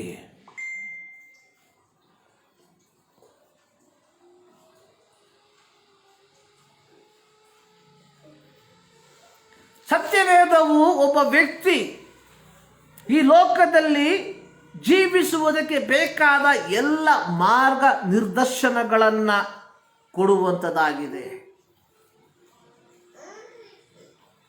ಕೀರ್ತನೆ 119 ಅದರ 105ನೇ ವಾಕ್ಯ ಈ ರೀತಿ ಬರೆಯಲ್ಪಟ್ಟಿದೆ, ನಿನ್ನ ವಾಕ್ಯವು ನನ್ನ ಕಾಲಿಗೆ ದೀಪವು ನನ್ನ ದಾರಿಗೆ ಬೆಳಕು ಆಗಿದೆ.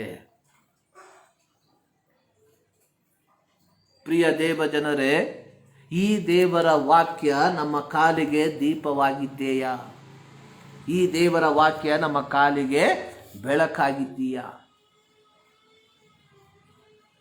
ಜ್ಞಾನೋಕ್ತಿಗಳ ಪುಸ್ತಕ 6ನೇ ಅಧ್ಯಾಯ 23ನೇ ವಾಕ್ಯದಲ್ಲಿ ಜ್ಞಾನಿಗಳಲ್ಲಿ ಜ್ಞಾನಿಯಾದ ಸೊಲೊಮೋನನು ಹೇಳುವಂಥದ್ದು, ಆಜ್ಞೆಯೇ ದೀಪ, ಉಪದೇಶವೇ ಬೆಳಕು, ಶಿಕ್ಷಣ ಪೂರ್ವಕವಾದ ಬೋಧನೆಯೇ ಜೀವದ ಮಾರ್ಗ. ಆಜ್ಞೆಯೇ ದೀಪ. ಯಾವ ಆಜ್ಞೆ? ದೇವರ ಆಜ್ಞೆಯೇ ದೀಪ. ಉಪದೇಶವೇ ಬೆಳಕು. ಸತ್ಯವೇದದ ಉಪದೇಶವೇ ಬೆಳಕು. ಬೋಧನೆಯೇ ಜೀವದ ಮಾರ್ಗ. ಪ್ರಿಯರೇ, ಯೌವನಸ್ಥರೇ, ನಮ್ಮ ಜೀವಿತ ದೇವರು ಕೊಟ್ಟಂಥ ಕೈಪಿಡಿಗೆ ಅನುಗುಣವಾಗಿ ಇದ್ದೀಯೋ ಇಲ್ಲವೋ ಎಂಬುದಾಗಿ ಪರೀಕ್ಷಿಸಿಕೊಳ್ಳ್ರಿ.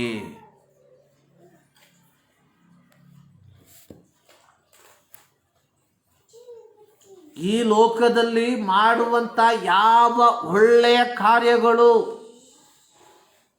ನಮ್ಮನ್ನ ಪರಲೋಕಕ್ಕೆ ಸೇರಿಸುವಂಥದ್ದಲ್ಲ.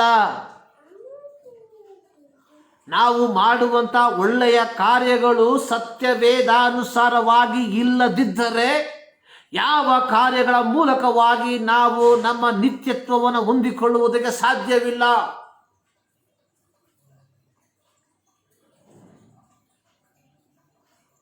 ಒಬ್ಬ ಯೌವನಸ್ಥನು ಯೇಸು ಸ್ವಾಮಿ ಬಳಿಗೆ ಬಂದು, ಯೆಹೋವನೇ, ಯೇಸುವೆ, ನಾನು ನಿತ್ಯ ಜೀವವನ್ನು ಪಡೆದುಕೊಳ್ಬೇಕಾದ್ರೆ ಏನನ್ನು ಮಾಡಬೇಕು?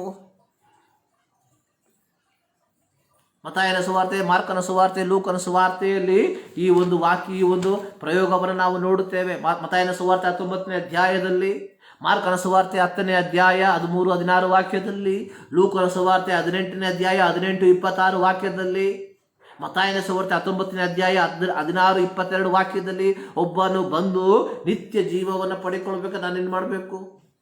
ಯೇಸು ಸ್ವಾಮಿ ಹೇಳ್ದ, ಆಜ್ಞೆಗಳನ್ನು ಕೈಕೊಂಡು ನಡಿಬೇಕು. ಆ ಯೌವನಸ್ಥನು ಹೇಳ್ದ, ನಾನು ಚಿಕ್ಕಂದಿನಿಂದಲೂ ಇವೆಲ್ಲವನ್ನ ಕೈಕೊಂಡು ನಡೀತಾ ಇದ್ದೇನೆ. I am following all the rituals. ನಾನು ಎಲ್ಲ ಧಾರ್ಮಿಕ ವಿಧಿವಿಧಾನಗಳನ್ನು ಚಾಚು ಚಪ್ಪದೆ ಅನುಸರಿಸಿ ನಡೀತಾ ಇದ್ದೇನೆ. ಯೇಸು ಸ್ವಾಮಿ ಅವನನ್ನು ನೋಡಿ, ಒಂದು ನಿನಗೆ ಕಡಿಮೆ ಆಗಿದೆ, ನಿನ್ನ ಆಸ್ತಿಯನ್ನೆಲ್ಲ ಮಾರಿ ಬಡವರಿಗೆ ಕೊಟ್ಟು ನನ್ನನ್ನು ಹಿಂಬಾಲಿಸು, ಆಗ ನಿನಗೆ ನಿತ್ಯ ಜೀವವು ಪ್ರಾಪ್ತವಾಗ್ತದೆ ಎಂಬುದಾಗಿ ಹೇಳುವಾಗ, ನಿಮ್ಮಲ್ಲಿರುವಂಥ ಎಲ್ಲವನ್ನ ಬಿಟ್ಟು ದೇವರ ಸೇವೆಗೆ ಅಥವಾ ಹಿಂಬಾಲಿಸಿ ಎಂಬುದಾಗಿ ಅಲ್ಲ, ನಿನ್ನ ಜೀವಿತದಲ್ಲಿ ಯಾವುದಕ್ಕೆ ಪ್ರಥಮ ಸ್ಥಾನವನ್ನು ಕೊಟ್ಟಿದ್ದೀಯಾ, that is important.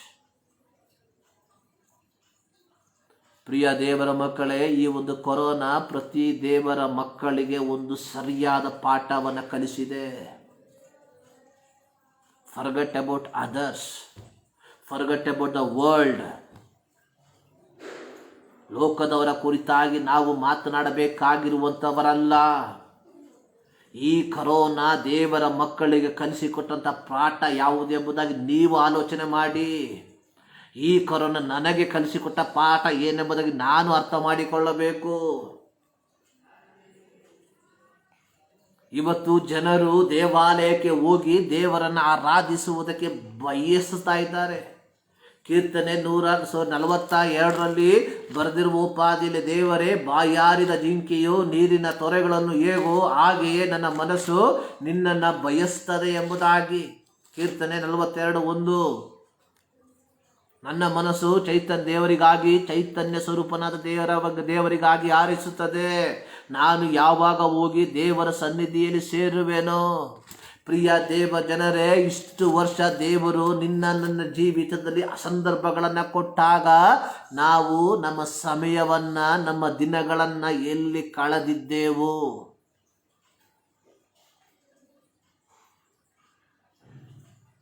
It is a lesson. Corona is a lesson to the children of God. Corona ದೇವರ ಮಕ್ಕಳಿಗೆ ಒಂದು ಪಾಠ.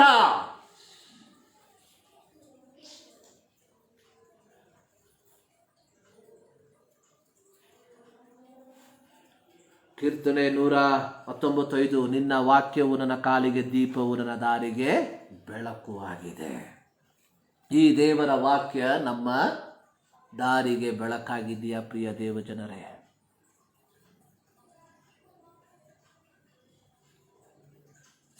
ದೇವರು ನಮಗೆ ಕೊಟ್ಟಿರುವಂಥ ಬಹುಮಾನವನ್ನು ನಾವು ಯಾವ ರೀತಿಯಾಗಿ ಸಾಕ್ತಾ ಇದ್ದೇವೆ?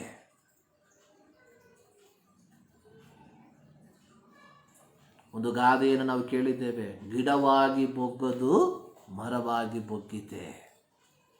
ಗಿಡವಾಗಿ ಬಗ್ಗದು ಮರವಾಗಿ ಬಗ್ಗಿದೆ. ಜ್ಞಾನೋಕ್ತಿ 22:6 ನಾವು ನೋಡಿದ್ವಿ, ನಡೆಯಬೇಕಾದ ಮಾರ್ಗಕ್ಕೆ ತಕ್ಕಂತೆ ಹುಡುಗನನ್ನು ಶಿಕ್ಷಿಸು, ಮುಪ್ಪಿನಲ್ಲಿಯೂ ಅವನು ಓರೆಯಾಗನು. ಸರ್ವಶಕ್ತನಾದ ದೇವರು ಇಸ್ರಾಯೇಲ್ ಮಕ್ಕಳಿಗೆ ಕೊಟ್ಟಂಥ ಒಂದು ಆಜ್ಞೆ, ಧರ್ಮೋಪದೇಶ ಕಾಂಡ 6ನೇ ಅಧ್ಯಾಯ 6 ಮತ್ತು 7ನೇ ವಾಕ್ಯದಲ್ಲಿ, ನಾನು ಈಗ ನಿನಗೆ ತಿಳಿಸುವ ಮಾತುಗಳನ್ನು ನಿಮ್ಮ ಹೃದಯದಲ್ಲಿರಬೇಕು. ನಾನು ಈಗ ನಿಮಗೆ ತಿಳಿಸುವ ಮಾತುಗಳು ನಿಮ್ಮ ಹೃದಯದಲ್ಲಿರಬೇಕು. ಇವುಗಳನ್ನು ನಿಮ್ಮ ಮಕ್ಕಳಿಗೆ ಅಭ್ಯಾಸ ಮಾಡಿಸಿ. ಮನೆಯಲ್ಲಿ ಕೂತಿರುವಾಗಲೂ ದಾರಿ ನಡೆಯುವಾಗಲೂ ಇವುಗಳ ವಿಷಯದಲ್ಲಿ ಮಾತಾಡಬೇಕು. ಅಂದರೆ ದೇವರ ಮಕ್ಕಳಿಗೆ ದೇವರು ಕೊಟ್ಟಂಥ ಕೈಪಿಡಿ ಮಕ್ಕಳನ್ನು ನಾವು ಯಾವ ರೀತಿಯಾಗಿ ಸಾಕಬೇಕು ಎಂಬುದಾಗಿ.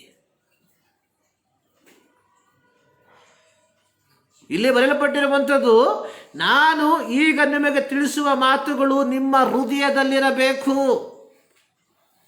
ಇವುಗಳನ್ನು ನಿಮ್ಮ ಮಕ್ಕಳಿಗೆ ಅಭ್ಯಾಸ ಮಾಡಿಸಿ. ಅಭ್ಯಾಸ ಮಾಡುವುದಕ್ಕೆ ಹೇಳುವುದಲ್ಲ ತಂದೆ ತಾಯಿಗಳೇ, ಇದು ನಮ್ಮ ಜವಾಬ್ದಾರಿ. ಇವುಗಳನ್ನು ನಮ್ಮ ಮಕ್ಕಳಿಗೆ ಅಭ್ಯಾಸ ಮಾಡಿಸುವಂಥದ್ದು.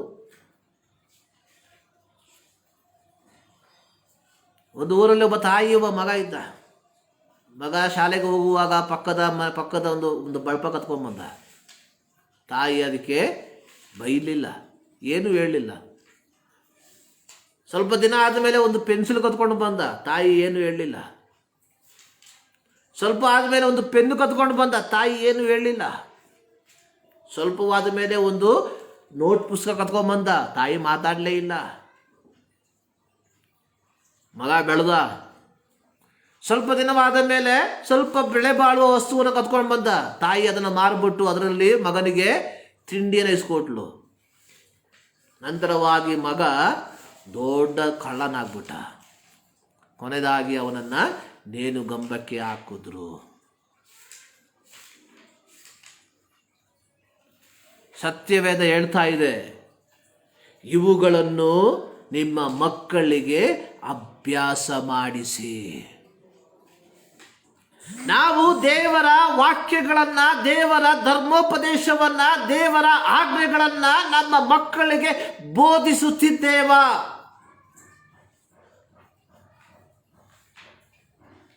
ಇದು ಸರ್ವಶಕ್ತನಾದ ದೇವರು ಇಸ್ರಾಯೇಲರಿಗೆ ಮಕ್ಕಳನ್ನು ಸಾಕುವ ಬಗೆಯ ಕುರಿತಾಗಿ ಕೊಟ್ಟಂತ ಉಪದೇಶ. ಇದು ಕೇವಲ ಹಳೆಯ ಒಡಂಬಡಿಕೆಯಲ್ಲಿ ಮಾತ್ರವಲ್ಲ, ಹೊಸ ಒಡಂಬಡಿಕೆಯಲ್ಲಿಯೂ ನಾವು ಇದನ್ನು ನೋಡುವಂಥವರಾಗಿದ್ದೇವೆ. ಎಫೆಸ ಪತ್ರಿಕೆ 6ನೇ ಅಧ್ಯಾಯ 4ನೇ ವಾಕ್ಯ, ಎಫೆಸಿಯ 6:4. ತಂದೆಗಳೇ, ನಿಮ್ಮ ಮಕ್ಕಳಿಗೆ ಕೋಪವನ್ನೆಬ್ಬಿಸದೆ ಕರ್ತನಿಗೆ ಮೆಚ್ಚಿಕೆಯಾಗಿರುವ, ತಂದೆಗಳಿಗೆ ಮೆಚ್ಚಿಕೆಯಾಗಿರುವಂಥದ್ದಲ್ಲ, ಕರ್ತನಿಗೆ ಮೆಚ್ಚಿಕೆಯಾಗಿರುವ ಬಾಲ ಶಿಕ್ಷೆಯನ್ನು, ಬಾಲೋಪದೇಶವನ್ನು ಮಾಡುತ್ತಾ ಸಾಕಿ ಸಲಹಿರಿ. ಇವತ್ತು ನಾವು ಮಕ್ಕಳನ್ನು ಸಾಕುವಂಥದ್ದು ನಮ್ಮ ಉದ್ದೇಶ ನೆರವೇರುವುದಕ್ಕೋಸ್ಕರವಾಗಿ. ನಾನು ನನ್ನ ಮಕ್ಕಳನ್ನು ಸಾಕುವಂಥದ್ದು ನನ್ನ ಮಗ ಲೌಕಿಕವಾಗಿ ಒಂದು ಉನ್ನತವಾದ ಸ್ಥಾನದಲ್ಲಿ ಇರಬೇಕೆಂಬುದಾಗಿ.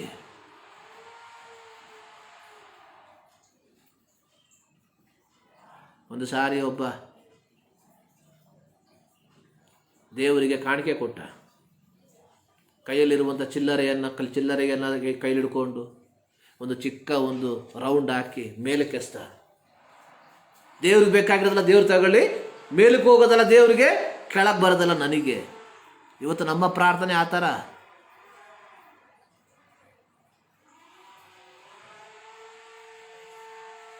ಇಲ್ಲಿ ಅಪೊಸ್ತಲನಾದ ಪೌಲನು ಸ್ಪಷ್ಟವಾಗಿ ಬರಿತಾ ಇದ್ದಾನೆ,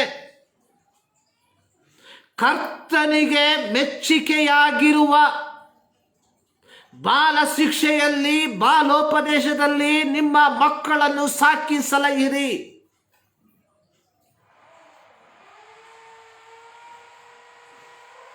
ತಂದೆ ತಾಯಿಗಳು ತಮ್ಮ ಮಕ್ಕಳನ್ನ ದೇವರು ಕೊಟ್ಟಂತ ಜವಾಬ್ದಾರಿಯಲ್ಲಿ ಸಾಕಿ ಸಲಹುವುದಾದರೆ ಅವರು ಕುಟುಂಬಕ್ಕೂ, ಸಮಾಜಕ್ಕೂ, ಸಭೆಗೂ ಆಶೀರ್ವಾದವಾಗುವುದರಲ್ಲಿ ಯಾವ ಸಂಶಯವೂ ಇಲ್ಲ. ಇವತ್ತು ಅನೇಕ ಕುಟುಂಬಗಳು, ಅನೇಕ ತಂದೆ ತಾಯಿಗಳು ಕಣ್ಣೀರಿನ ಕಡಲಿನಲ್ಲಿ ಇರುವುದಕ್ಕೆ ಕಾರಣ ತಮ್ಮ ಮಕ್ಕಳನ್ನ ಸಾಕುವ ರೀತಿಯಲ್ಲಿ ಸಾಕದೆ ಹೋದದರ ಫಲವಾಗಿ. ಕರ್ತನಿಗೆ ಮೆಚ್ಚುಗೆಯೋಪಾದಿಯಲ್ಲಿ ಅಲ್ಲ, ತಮಗೆ ಮೆಚ್ಚುಗೆಯಾಗುವಂತ ರೀತಿಯಲ್ಲಿ ಸಾಕಿದರ ಫಲವಾಗಿ. ಆದರೆ ದೇವರ ವಾಕ್ಯ ಹೇಳ್ತಾ ಇದೆ, ನಿಮ್ಮ ಮಕ್ಕಳನ್ನ ಕರ್ತನಿಗೆ ಮೆಚ್ಚುಗೆಯಾಗಿರುವ ರೀತಿಯಲ್ಲಿ ಸಾಕಿ ಸಲಹಿರಿ ಎಂಬುದಾಗಿ. ಮಕ್ಕಳನ್ನ ಸಾಕುವುದರಲ್ಲಿ ವೈಫಲ್ಯವನ್ನು ಅನುಭವಿಸಿದಂಥ ಒಂದು ಕುಟುಂಬ ಸತ್ಯವೇದದಲ್ಲಿ ಬರೆಯಲ್ಪಟ್ಟಿದೆ. 1 ಸಮುವೇಲ 2:12. ಏಲಿಯ ಮಕ್ಕಳು ಬಹು ದುಷ್ಟರಾಗಿದ್ದರು, ಅವರು ಯೆಹೋವನನ್ನು ಲಕ್ಷಿಸುತ್ತಿರಲಿಲ್ಲ. ಈ ಏಲಿ ಯಾರು? ಇಸ್ರಾಯೇಲರ ಮಹಾಯಾಜಕ.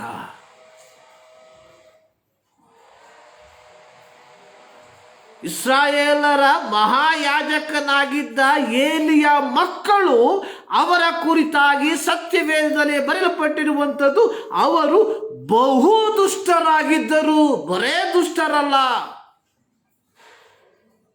ಅವರು ಯೆಹೋವನನ್ನು ಲಕ್ಷಿಸುತ್ತಿರಲಿಲ್ಲ. ಸಾಕಿದಂಥ ಸ್ವಭಾವ. ಅದೇ ಅಧ್ಯಾಯ 17ನೇ ವಾಕ್ಯ, ಹೀಗೆ ಆ ಯೌವನಸ್ಥರು ಯೆಹೋವನ ನೈವೇದ್ಯವನ್ನ ತುಚ್ಛೀಕರಿಸಿದ್ದರಿಂದ ಅವರ ಅಪರಾಧವು ಆತನ ದೃಷ್ಟಿಯಲ್ಲಿ ಅಧಿಕವಾಯಿತು. ದೇವರು ಕೊಟ್ಟಂತಹ ಬಹುಮಾನವನ್ನ, ದೇವರು ಕೊಟ್ಟಂತಹ ಸ್ವಾಸ್ಥ್ಯವನ್ನ ದೇವರಿಗೋಸ್ಕರವಾಗಿ ಸಾಕದೆ ಹೋದದರ ಫಲವಾಗಿ ಅವರ ಕುರಿತಾಗಿ ಸತ್ಯವೇದದಲ್ಲಿ ಬರೆಯಲ್ಪಟ್ಟಿರುವಂಥದ್ದು.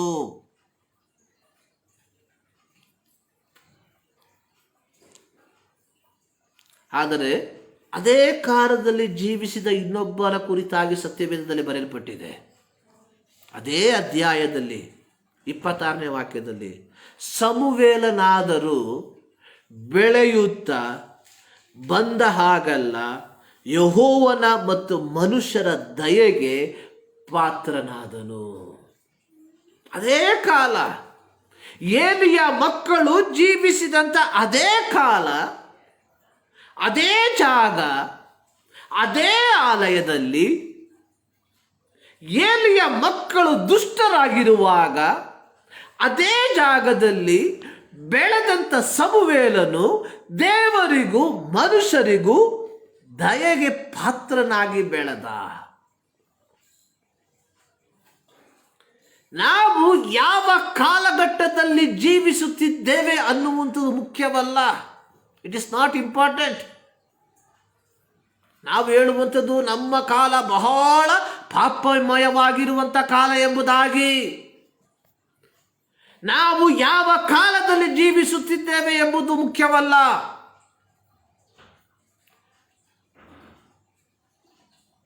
ನಾವು ಯಾವ ಪಟ್ಟಣದಲ್ಲಿ ಜೀವಿಸುತ್ತಿದ್ದೇವೆ ಎಂಬುದು ಮುಖ್ಯವಲ್ಲ. ಅನೇಕರು ಹೇಳುವಂಥದ್ದು ಪಟ್ಟಣದಲ್ಲಿ ಜೀವಿಸುವಂಥವರು ಬಹಳ ಪಾಪಿಗಳು, ಗ್ರಾಮಗಳಲ್ಲಿ ಜೀವಿಸುವಂಥವರು ಒಳ್ಳೆಯವರು ಎಂಬುದಾಗಿ. ತಾವು ಇಲ್ಲಿ ನೋಡಿದ್ವಿ, ಏಲಿಯ ಮಕ್ಕಳು ಯಾವ ಜಾಗದಲ್ಲಿ ಜೀವಿಸುತ್ತಿದ್ದಾರೋ ಅದೇ ಜಾಗದಲ್ಲಿ ಸಮುವೇಲನು ಜೀವಿಸ್ತಾ ಇದ್ದಾನೆ. ಏಲಿಯ ಮಕ್ಕಳ ಕುರಿತಾಗಿ ಸತ್ಯವೇದ ಬರೆಯಲ್ಪಟ್ಟಿರುವಂಥದ್ದು, ಅವರು ಬಹು ದುಷ್ಟರಾಗಿದ್ದರು, ಅವರು ಯೆಹೋವನನ್ನ ಲಕ್ಷಿಸುತ್ತಿರಲಿಲ್ಲ, ಅವರು ಯೆಹೋವನ ನೈವೇದ್ಯವನ್ನು ತುಚ್ಛೀಕರಿಸಿದರು. ಆದರೆ ಸಮುವೇಲನ ಕುರಿತಾಗಿ ಬರೆಯಲ್ಪಟ್ಟಿರುವಂಥದ್ದು, ಅವನು ಬೆಳೆಯುತ್ತಾ ಬಂದ ಹಾಗಲ್ಲ, ಬೆಳೆದ ಮೇಲಲ್ಲ, ಬೆಳೆಯುತ್ತಾ ಬರುವ ಹಾಗೆ, day by day, day by day ಅವನು ಯೆಹೋವನ ಮತ್ತು ಮನುಷ್ಯರ ದಯೆಗೆ ಪಾತ್ರನಾದನು. ನಾವು ಯಾವ ಕಾಲಘಟ್ಟದಲ್ಲಿ ಜೀವಿಸುತ್ತೇವೆ ಎಂಬುದು ಮುಖ್ಯವಲ್ಲ, ನಾವು ಹೇಗೆ ಜೀವಿಸುತ್ತೇವೆ ಅನ್ನುವಂಥದ್ದು ಪ್ರಾಮುಖ್ಯ. ನೀನು ಯಾವ ಪಟ್ಟಣದಲ್ಲಿ ಬದುಕುತ್ತಿದ್ದೀಯ ಎಂಬುದಾಗಿ ಅಲ್ಲ, ನೀನು ಯಾವ ದೇಶದಲ್ಲಿ ಜೀವಿಸುತ್ತಿದ್ದಿ ಎಂಬುದಾಗಿ ಅಲ್ಲ, ನೀನು ಹೇಗೆ ಜೀವಿಸುತ್ತಿದ್ದಿ ಎಂಬುವಂಥದ್ದು ಮುಖ್ಯ.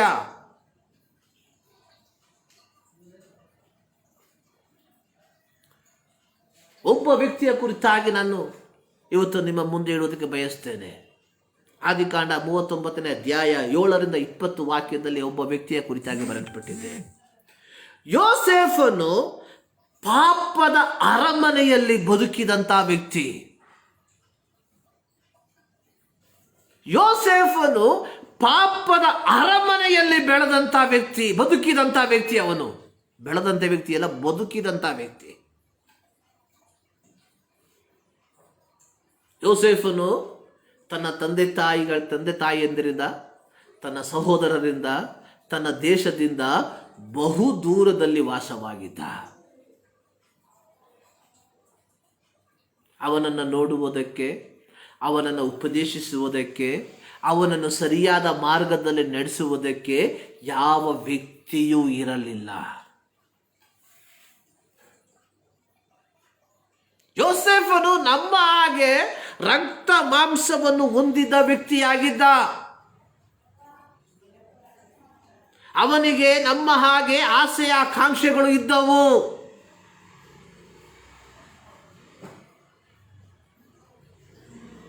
ಯಾಕೋಬನ ಪತ್ರಿಕೆಯಲ್ಲಿ ಎಲಿಯನ ಕುರಿತಾಗಿ ಬರೆದಿರುವ ರೀತಿಯಲ್ಲಿ ಎಲಿಯನು ನಮಗೆ ಸಮ ಸ್ವಭಾವವುಳ್ಳ ವ್ಯಕ್ತಿಯಾಗಿದ್ದನು.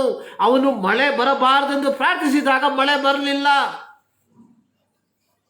ಅದೇ ರೀತಿ ಯೋಸೇಫನು ನಮ್ಮ ಹಾಗೆ ಒಬ್ಬ ಸಾಧಾರಣ ವ್ಯಕ್ತಿಯಾಗಿದ್ದ. ಆತನಲ್ಲಿ ಯಾವುದೇ ವಿಶೇಷವಾದಂತಹ ಜ್ಞಾನ, ವಿಶೇಷವಾದಂತಹ ಒಂದು ಗುಣ ಇರಲಿಲ್ಲ. Is A ordinary man. ಇಲ್ಲಿ ಆತನು ಒಂದು ಪಾಪದ ಅರಮನೆಯಲ್ಲಿ ವಾಸ ಮಾಡಿದ್ದ. ಆದರೆ ಯೋಸೇಫನ ಕುರಿತಾಗಿ ಬರೆದಿರುವಂಥದ್ದು ಆದಿಕಾಂಡ 39ನೇ ಅಧ್ಯಾಯ 9ನೇ ವಾಕ್ಯ, ನಾನು ಇಂಥ ಮಹಾ ದುಷ್ಕೃತ್ಯವನ್ನ ನಡೆಸಿ ದೇವರಿಗೆ ವಿರೋಧವಾಗಿ ಹೇಗೆ ಪಾಪ ಮಾಡಲಿ. ಇದರ ಹಿನ್ನೆಲೆಯನ್ನು ನಾನು ಹೇಳೋದಿಲ್ಲ, ಎಲ್ಲರಿಗೂ ತಿಳಿದಿರುವಂಥ ವಿಚಾರ. ಆದರೆ ತನ್ನ ಜೀವಿತದಲ್ಲಿ ಪಾಪ ಮಾಡುವುದಕ್ಕೆ ಸಂದರ್ಭ ಬಂದಂಥ ಸಂದರ್ಭದಲ್ಲಿ ಯೋಸೇಫನು ಹೇಳುವಂಥದ್ದು, ನಾನು ಇಂಥ ಮಹಾ ದುಷ್ಕೃತ್ಯವನ್ನು ನಡೆಸಿ ದೇವರಿಗೆ ವಿರೋಧವಾಗಿ ಹೇಗೆ ಪಾಪ ಮಾಡಲಿ. ಪ್ರಿಯ ಯೌವನಸ್ಥನೇ, ನೀನು ಮಾಡುವಂಥ ತಪ್ಪು ಮನುಷ್ಯನಿಗೆ ವಿರೋಧವಾಗಿ ಅಲ್ಲ, ದೇವರಿಗೆ ವಿರೋಧವಾಗಿ ಅನ್ನುವಂಥದ್ದನ್ನು ನೀನು ಮರಿಬೇಡ. ನೀನು ಹೇಳುವಂಥ ಸುಳ್ಳು ಮನುಷ್ಯನಿಗೆ ವಿರೋಧವಾಗಿ ಅಲ್ಲ, ದೇವರಿಗೆ ವಿರೋಧವಾಗಿ. ನೀನು ವಂಚಿಸುವಂಥದ್ದು ಮನುಷ್ಯನನ್ನಲ್ಲ, ದೇವರನ್ನ. ನೀನು ಈ ಯಾಳಿಸುವಂಥದ್ದು ಮನುಷ್ಯನನ್ನಲ್ಲ, ದೇವರನ್ನ.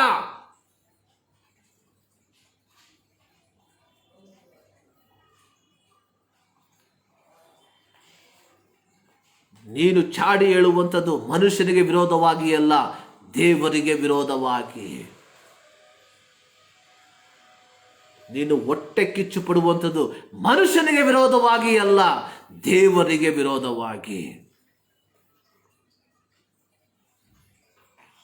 ಮರಿಬೇಡಿ.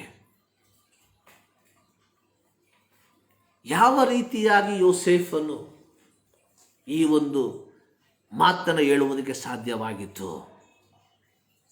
ಕಾರಣ, ದೇವರ ಧರ್ಮೋಪದೇಶ ಯೋಸೇಫನ ಹೃದಯದಲ್ಲಿ ಬರೆಯಲ್ಪಟ್ಟಿತು.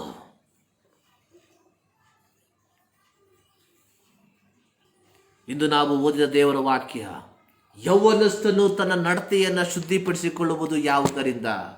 ನಿನ್ನ ವಾಕ್ಯವನ್ನು ಗಮನಿಸಿ ನಡೆಯುವುದರಿಂದಲೇ. ಪ್ರಿಯ ದೇವಜನರೇ, ನಾವು ದೇವರ ವಾಕ್ಯವನ್ನು ಗಮನಿಸಿ ನಡೆಯುತ್ತಿದ್ದೇವಾ? ನಾನು ಪ್ರಾರಂಭದಲ್ಲಿ ಹೇಳಿದೆ, 127ನೇ ಕೀರ್ತನೆಯಲ್ಲಿ ನಾವು ಓದಿರುವಂಥ ದೇವರ ವಾಕ್ಯ, ಗರ್ಭಫಲವು ಯೆಹೋವನ ಕೊಡುವಂಥ ಸ್ವಾಸ್ಥ್ಯವಾಗಿದೆ, ಪುತ್ರ ಸಂತಾನವು ಯೆಹೋವನು ಕೊಡುವಂಥ ಸ್ವಾಸ್ಥ್ಯವಾಗಿದೆ, ಗರ್ಭಫಲವು ಆತನ ಬಹುಮಾನವಾಗಿದೆ. ದೇವರು ನಮಗೆ ಕೊಟ್ಟಿರುವಂತಹ ಮಕ್ಕಳನ್ನು ಆದಿಕಾಂಡದಲ್ಲಿ ಸರ್ವಶಕ್ತನಾದ ದೇವರು ಕಾಯಿನನಿಗೆ ಕೇಳಿದ ಒಂದು ಪ್ರಶ್ನೆ, ನಿನ್ನ ತಮ್ಮನು ಎಲ್ಲಿ? ಈ ಕಾಲಘಟ್ಟಗಳಲ್ಲಿ ದೇವರು ನಮ್ಮಲ್ಲಿ ಕೇಳಬಹುದಾದಂಥ ಒಂದು ಪ್ರಶ್ನೆ, ನಿನ್ನ ಮಕ್ಕಳೆಲ್ಲಿ? ಯೋಸೇಫನು ಪಾಪದ ಅರಮನೆಯಲ್ಲಿ ವಾಸಿಸುತ್ತಿದ್ದರೂ ಪಾಪವು ಅವನನ್ನು ಮುಟ್ಟಲಿಲ್ಲ. ಕಾರಣ ದೇವರ ಧರ್ಮೋಪದೇಶ ಅವನ ಹೃದಯದಲ್ಲಿ ಬರೆಯಲ್ಪಟ್ಟಿತು. ಎಫೆಸೀಯ ಪತ್ರಿಕೆಯಲ್ಲಿ ಅಪೊಸ್ತಲನಾದ ಪೌಲನು ಹೇಳುವಂಥದ್ದು, ತಂದೆಗಳೇ ನಿಮ್ಮ ಮಕ್ಕಳಿಗೆ ಕೋಪವನ್ನೆಬ್ಬಿಸದೆ ಕರ್ತನಿಗೆ ಮೆಚ್ಚುಗೆಯಾಗಿರುವ ಬಾಲ ಶಿಕ್ಷೆಯನ್ನು ಬಾಲೋಪದೇಶವನ್ನು ಸಾಕಿ ಸಲಹಿರಿ. ನಾವು ನಮ್ಮ ಮಕ್ಕಳನ್ನು ಕರ್ತನಿಗೆ ಮೆಚ್ಚುಗೆಯಾಗಿರುವ ಬಾಲ ಶಿಕ್ಷೆಯನ್ನು ಬಾಲೋಪದೇಶವನ್ನು ಕೊಟ್ಟು ಸಾಕಿ ಸಲಹುತ್ತಿದ್ದೇವಾ? ಇಂದು ನೀನು ನಿನ್ನ ಮಗನಿಗಾಗಿ ನಿನ್ನ ಮಗಳಿಗಾಗಿ ದೇವರ ಸನ್ನಿಧಾನದಲ್ಲಿ ಕಣ್ಣೀರಿನಿಂದ ಪ್ರಾರ್ಥಿಸದೆ ಹೋದರೆ ಮುಂದಿನ ದಿನದಲ್ಲಿ ನಿನ್ನ ಕಣ್ಣೀರಿನಿಂದ ಕಣ್ಣೀರುಗಳು ಧಾರಾಕಾರವಾಗಿ ಸುರಿತದೆ. ಗಿಡವಾಗಿ ಬಗ್ಗದು ಮರವಾಗಿ ಬೊಗ್ಗಿದೆ. ನಮ್ಮ ಕಣ್ಣುಗಳ ಮುಚ್ಚಿ ಪ್ರಾರ್ಥನೆ ಮಾಡೋಣ. ಸರ್ವಶಕ್ತನಾದ ದೇವರೇ, ಮತ್ತು ನಾವರ್ತಿ ನಿಮ್ಮ ಸನ್ನಿಧಾನಕ್ಕೆ ನಾವು ಸೇರಿ ಬರ್ತಾ ಇದ್ದೇವೆ. ಯೌವನಸ್ಥನು ತನ್ನ ನಡತೆಯನ್ನು ಶುದ್ಧಿಪಡಿಸಿಕೊಳ್ಳುವುದು ಯಾವುದರಿಂದ? ನಿನ್ನ ವಾಕ್ಯವನ್ನು ಗಮನಿಸಿ ನಡೆಯುವುದರಿಂದಲೇ. ಹೌದು ಕರ್ತನೆ, ದೇವರೇ, ನಮ್ಮ ಯೌವನ ಪ್ರಾಯ ಯಾರು ತುಚ್ಛೀಕರಿಸುವುದಕ್ಕೆ ನಿನ್ನ ಆಸ್ಪದವನ್ನು ಮಾಡಿಕೊಡದೆ